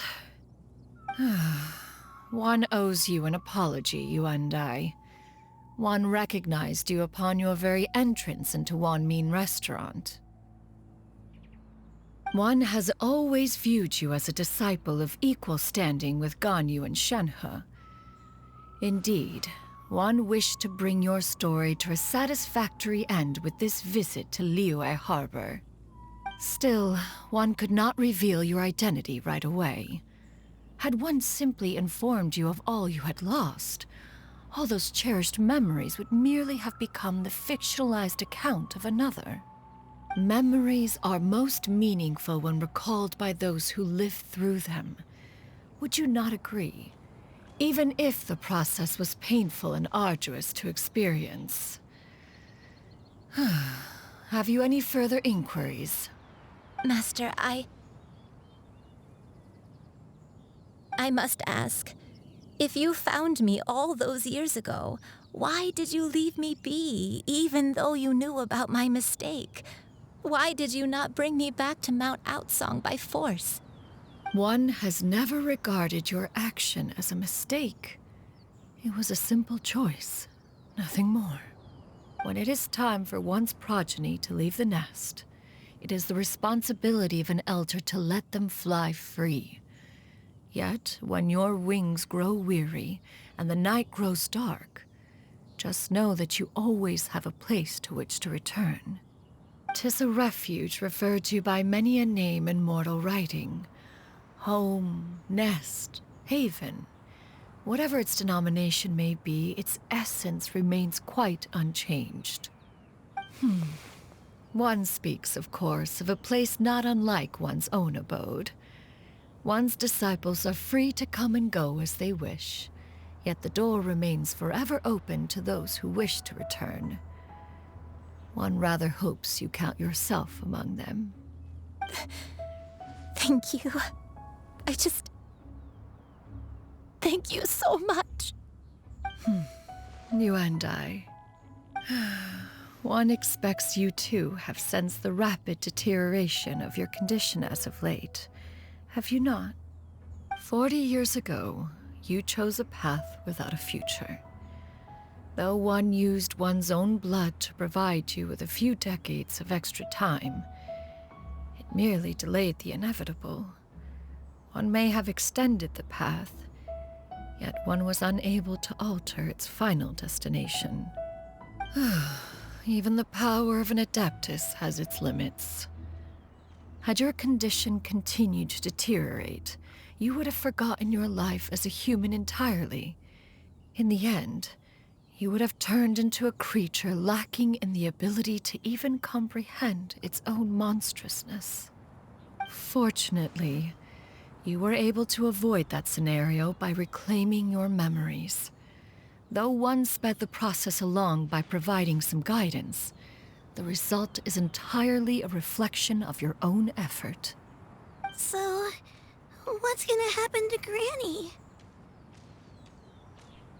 One will help her reclaim her original form as a wild crane.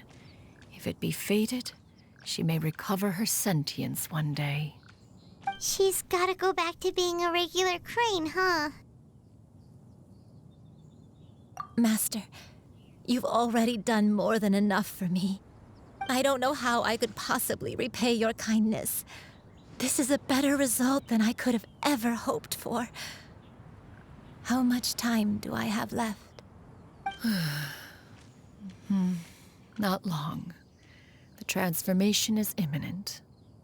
Granny, please don't leave, okay? You're all I have left. Please.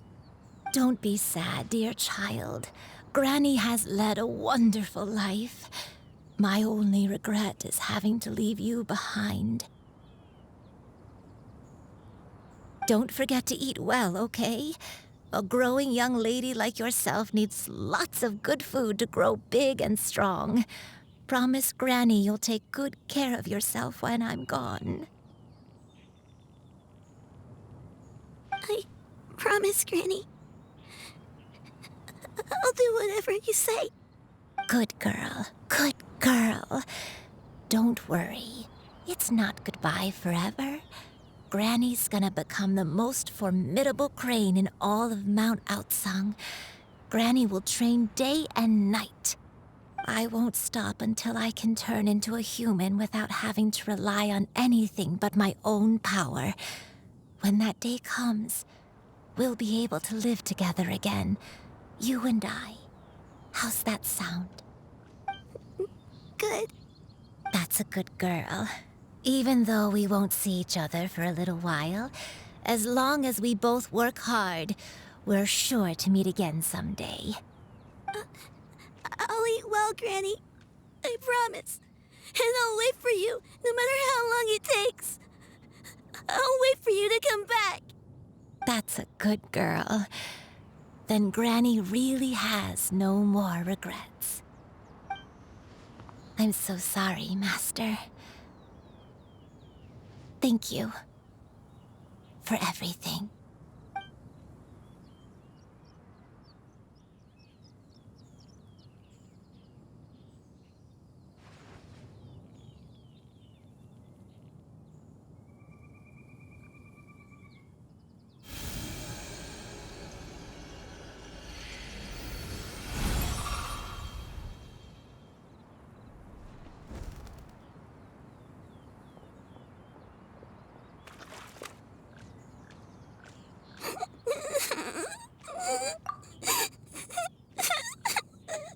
Xianyun. Let her be. At her age, crying is a natural, if not fitting, response to such an event. Tears are a necessary part of maturation. Sometimes there is scarcely a better vehicle to wash away the toll of stress and misery. Now that the issue has been resolved, you should also take a moment to relax. Give yourself some time to rest. Take a nap if you must. One will wake you in due time.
Believed we would see each other again, that our days of separation would finally end, and all my troubles would be behind me.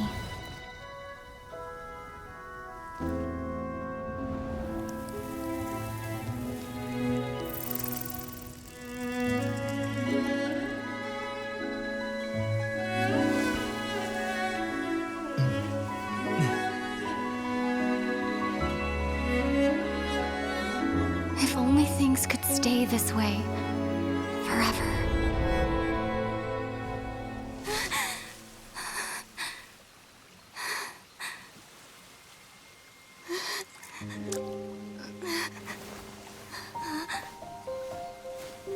A nightmare?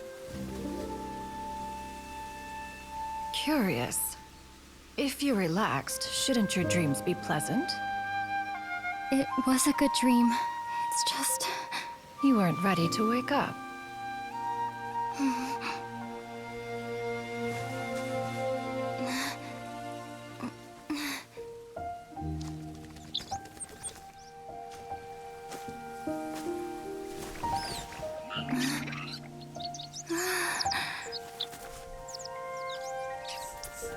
Eloquent as one may be, words of comfort are not one's strong suit. You are doing all you can. One can see your strength of will, your fearlessness in the face of danger. And so, whatever your dream may be, one believes that you shall achieve it. Of course, whenever the perils you face overwhelm you, or you become weary, one is always here for you.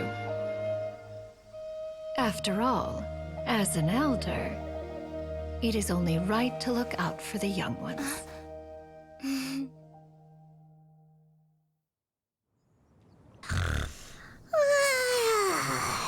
Grilled chicken drumsticks. Huh?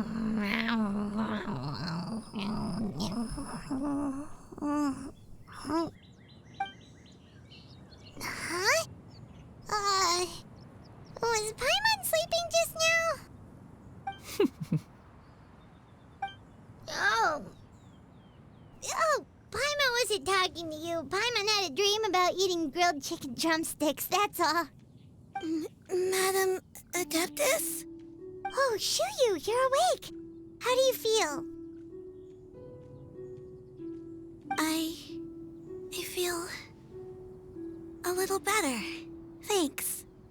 I know I'll see Granny again someday, so I don't feel so sad anymore. Madam Adeptus, could I ask you something? Would you take me in as a disciple? Oh, and have you reasons for this sudden interest? I know Granny thought what she did back then was wrong. She felt really bad about it. But without that mistake, I would have never been born. Even though Granny lost her memories, she never forgot to show me how much she loved me. So, I thought maybe one day I could become a cool Adeptus like you and help a whole bunch of people, just like Granny wanted to do. Upon some reflection, one supposes you are no mere mortal. The fact that Yuendai's blood flows through your veins is proof enough of that. If this is what you desire, one shall make it so. Thank you so much, Madam Adeptus. No, I mean... Master. Xianyun, are you sure about this? Paimon's gonna let you in on a little secret. We've seen Cloud Retainer's 2 other disciples, and they pretty much eat nothing but bitter herbs like Xianyun and violet grass.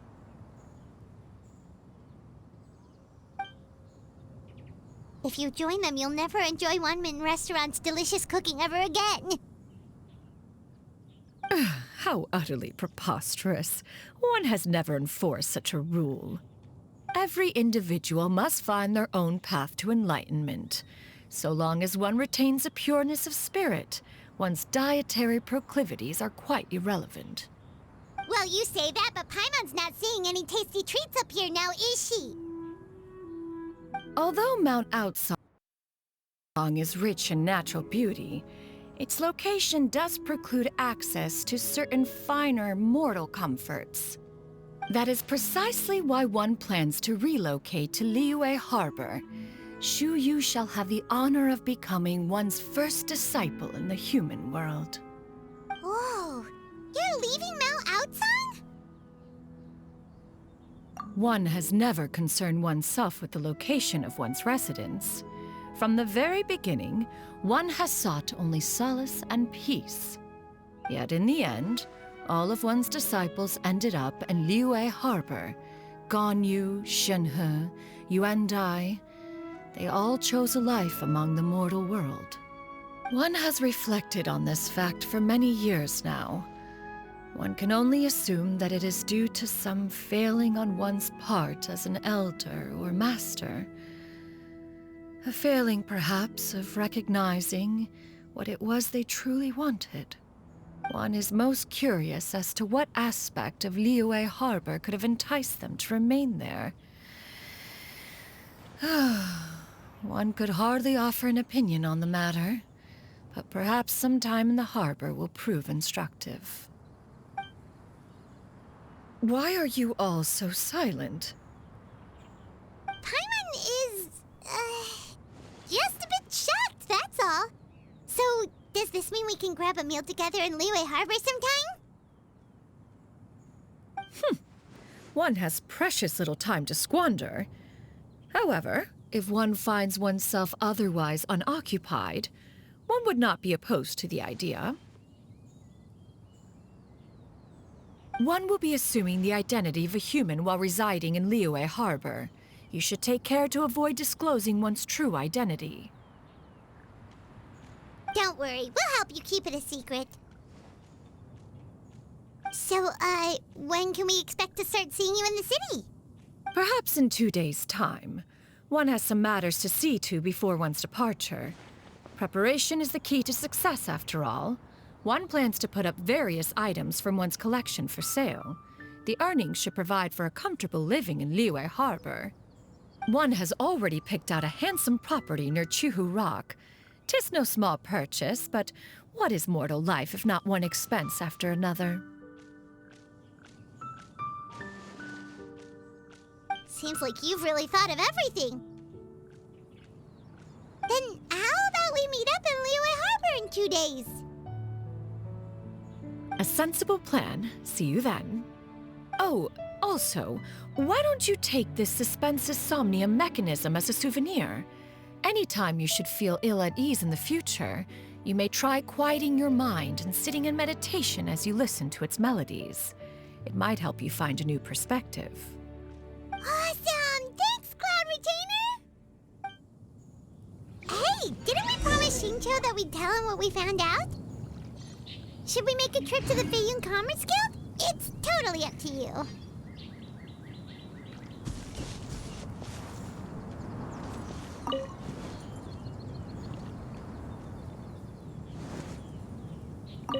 So, about your move to Liyue Harbor, you gonna tell the other Adepti about it? I have left an explanatory note in my abode. Those 2 old fossils will discover it, I am sure, should they come seeking my company. Considering their recent penchant for going off on private escapades, however, I find myself caring little for how they shall receive this news.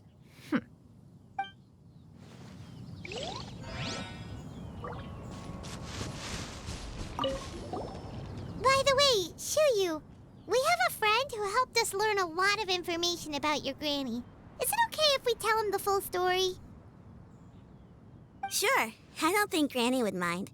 As long as you don't tell a whole bunch of people. I don't think she'd want too many people to know. They might go to Mount Outsong and start bugging her about it. Granny needs to focus on her training, you know? But telling a friend or two is probably fine. No worries, our friend can keep a secret.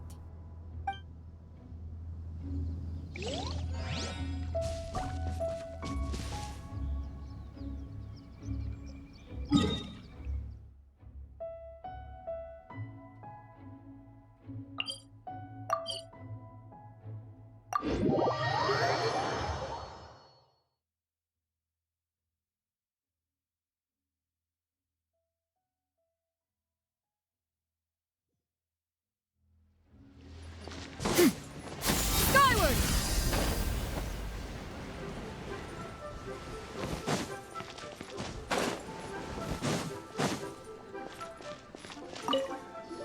We meet again, dear friends. How did everything go? Great! And it's all thanks to you! Ah, I see. So the stories didn't get it right after all. Even though she was a celebrated heroine, she had to bear a heavy burden that most could not hope to understand. Thank goodness for the help of that Adeptus. At least she was able to recover what she had lost. Although I cannot claim to know exactly how their story will unfold from here, I trust the ending will be a happy one. Those united in a common purpose always find a way back to each other in the end. Thank you for helping me fill in the gaps. And don't worry, I'll keep this all to myself. It's not my story to tell, after all.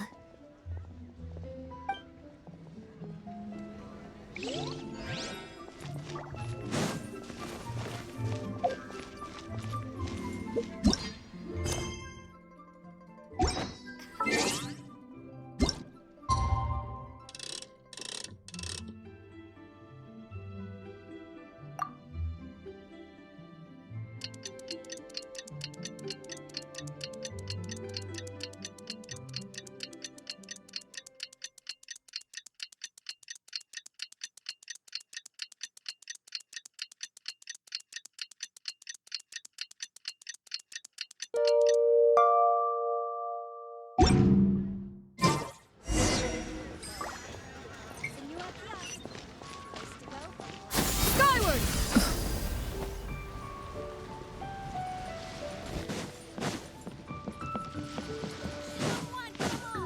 Yeah! Skyward! Scatter!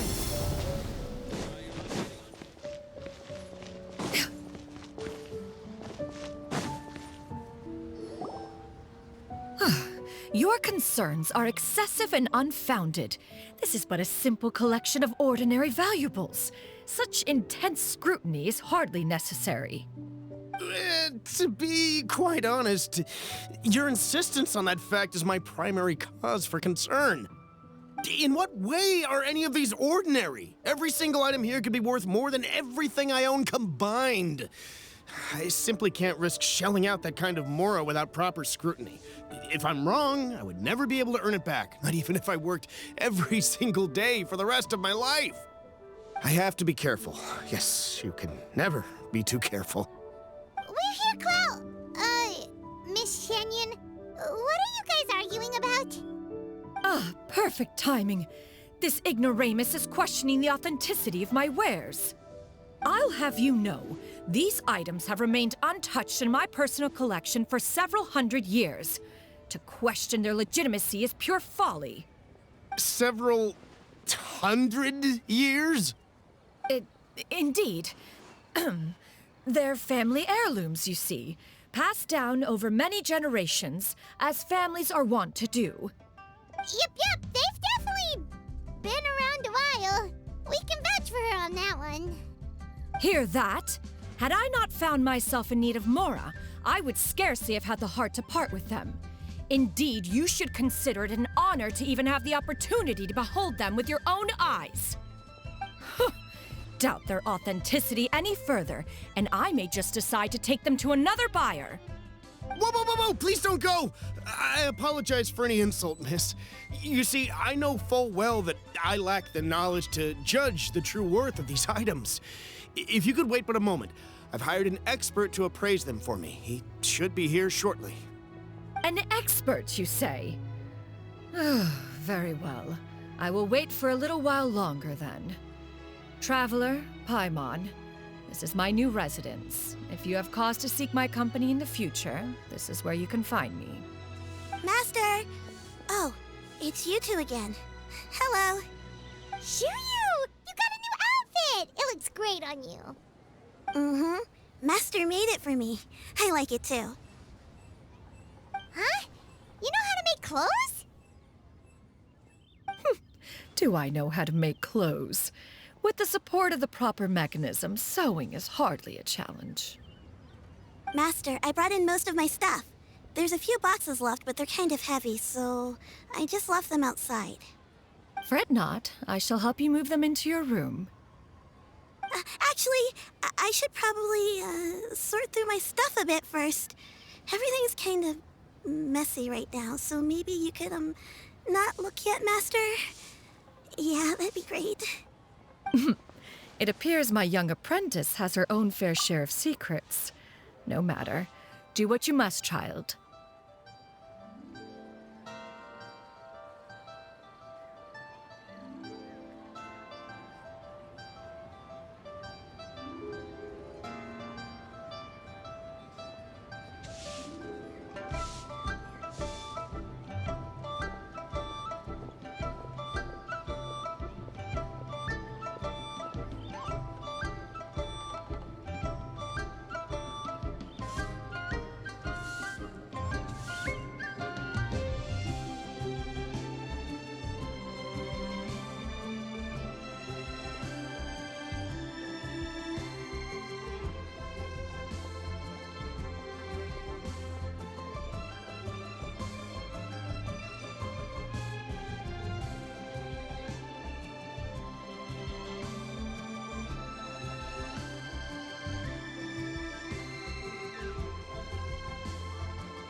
Now, this expert you mentioned, when can we expect their arrival?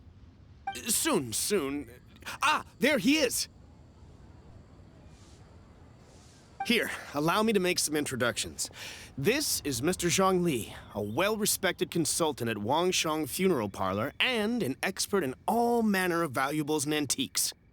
Mr. Zhongli, this is Miss Xianyun. She's the one who's looking to sell the collection of valuables I mentioned earlier.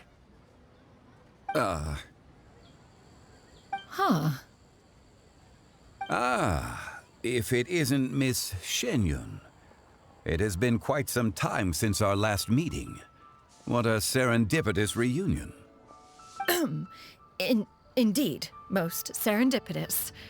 Have you been faring well as of late, Mr. Zhongli? Quite well, thank you.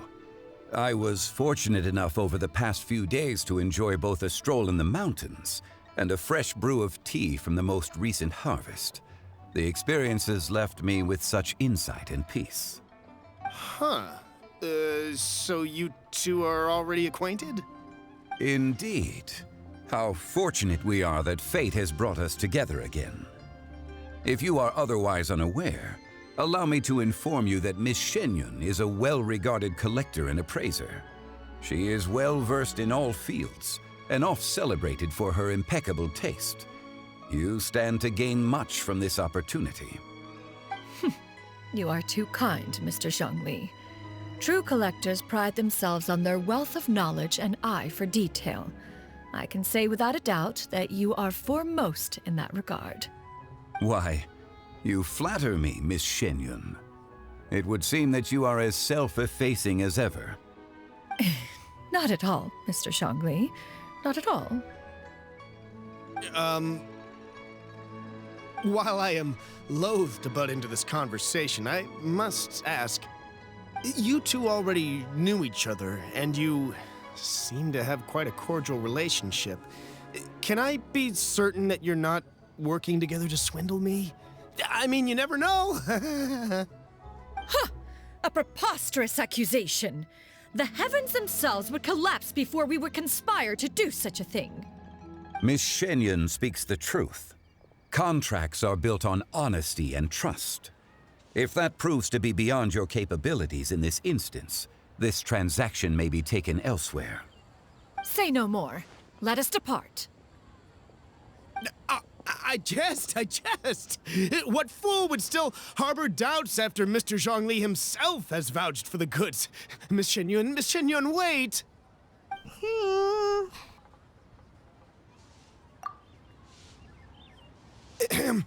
I deeply apologize for doubting you. So, Mr. Zhongli, could you please give me a final verdict on the value of these items? There is no cause for concern. They are indeed rare and precious valuables. Take this mechanism, for instance. Though one may not immediately perceive its purpose, its structure and appearance are exquisite enough to merit it a place in any fine home. The same can be said for this one here. Few could hope to possess an item that so perfectly blends mechanical wonder with geometric grace. I am sure you have heard from your travels that the study of mechanisms is among the most wondrous arts in this world. With that in mind, I earnestly recommend procuring every last item in this collection. All right. Since I hired you as my consultant, Mr. Zhongli, I shall, of course, trust your good opinion. Then, in that case, Miss Xianyun, I'll take the lot. However, since the final sum is quite large, how about we start with an initial deposit through the Northland Bank? The Northland Bank? Oh, you refer to the fiduciary house. Oh, very well. I fear people only use the term bank nowadays. In that case, I'll be off for now.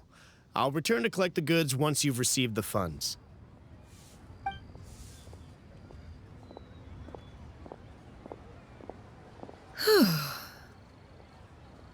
Zhongli! My friends, have you been doing well? We've been great! How about you? Paimon didn't know you were such a busy consultant. My days have been quite pleasant as well. I had been quietly enjoying a cup of tea when Mr. Xiaozu requested my services. As for you, Miss Xianyun, I presume you must be looking to settle in the city? I must say, the name Xianyun sounds exceedingly strange coming from you. Perhaps you could dispense of that particular epithet in further conversation. Whatever for. Am I not addressing you as a friend should? Well, that is true, but... Alas, refer to me however you will. After all, a name exists such that others may address you with it. One is hardly ignorant of that fact. It would seem that you have gained many valuable insights over the years, Cloud Retainer. One has indeed. One's previous days were all brief. Now that one has made up one's mind to move and settle, one has gained a much better appreciation of the hubbub and commotion of the city, as well as the people's hard work and ardor. This city is much changed from how it was more than 1,000 years ago. Not unlike the ocean tides, so too shall the movement of people ebb and flow. From turmoil to peace, enlightenment to aspiration. Human society possesses limitless potential. In another 1,000 years, the scene we witness here may change in ways that are impossible for either of us to imagine. All right, that's enough reflection for one day. No need to get all sentimental on us. You make a valid point, Paimon. Now that the sale has concluded, what say one plays the host as we try some specialty dishes together? One must profess great interest in trying bamboo shoot soup. Perhaps you have forgotten, Cloud Retainer, but I once tried my hand at that dish. You were at the table on that occasion, so logic dictates that you should have already tried it. Oh? What occasion was this? It was a reunion between friends several centuries ago. Alas, you must have been too preoccupied to secure yourself a portion. Or perhaps our other companions simply availed themselves of faster reflexes on that occasion. Hardly. 'Twas most certainly out of consideration for the others in attendance. In but a moment, one will show you what it means to have a true deftness of hand. It is settled then. Bamboo shoot soup, mora meat, crab roe tofu, triple-layered consommé. We shall enjoy the lot. One has already passed word to Shenhe and Ganyu to make a reservation. It is prime time for them to meet one's newest disciple. Is that agreeable to everyone? It should be a most splendid occasion. Shu Yu, come now, it is time to dine. Ah, this gentleman over here is Mr. Zhang Li. He is, A humble employee of Wangsheng Funeral Parlor. Pleased to make your acquaintance. Nice to meet you too, Mr. Zhengli. That should be everyone, right? Let's go!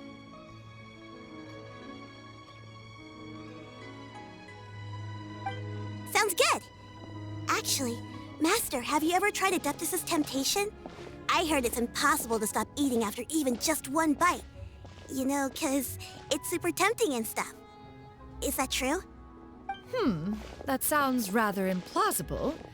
Although with the right preparation, certain dishes can be too delicious to resist.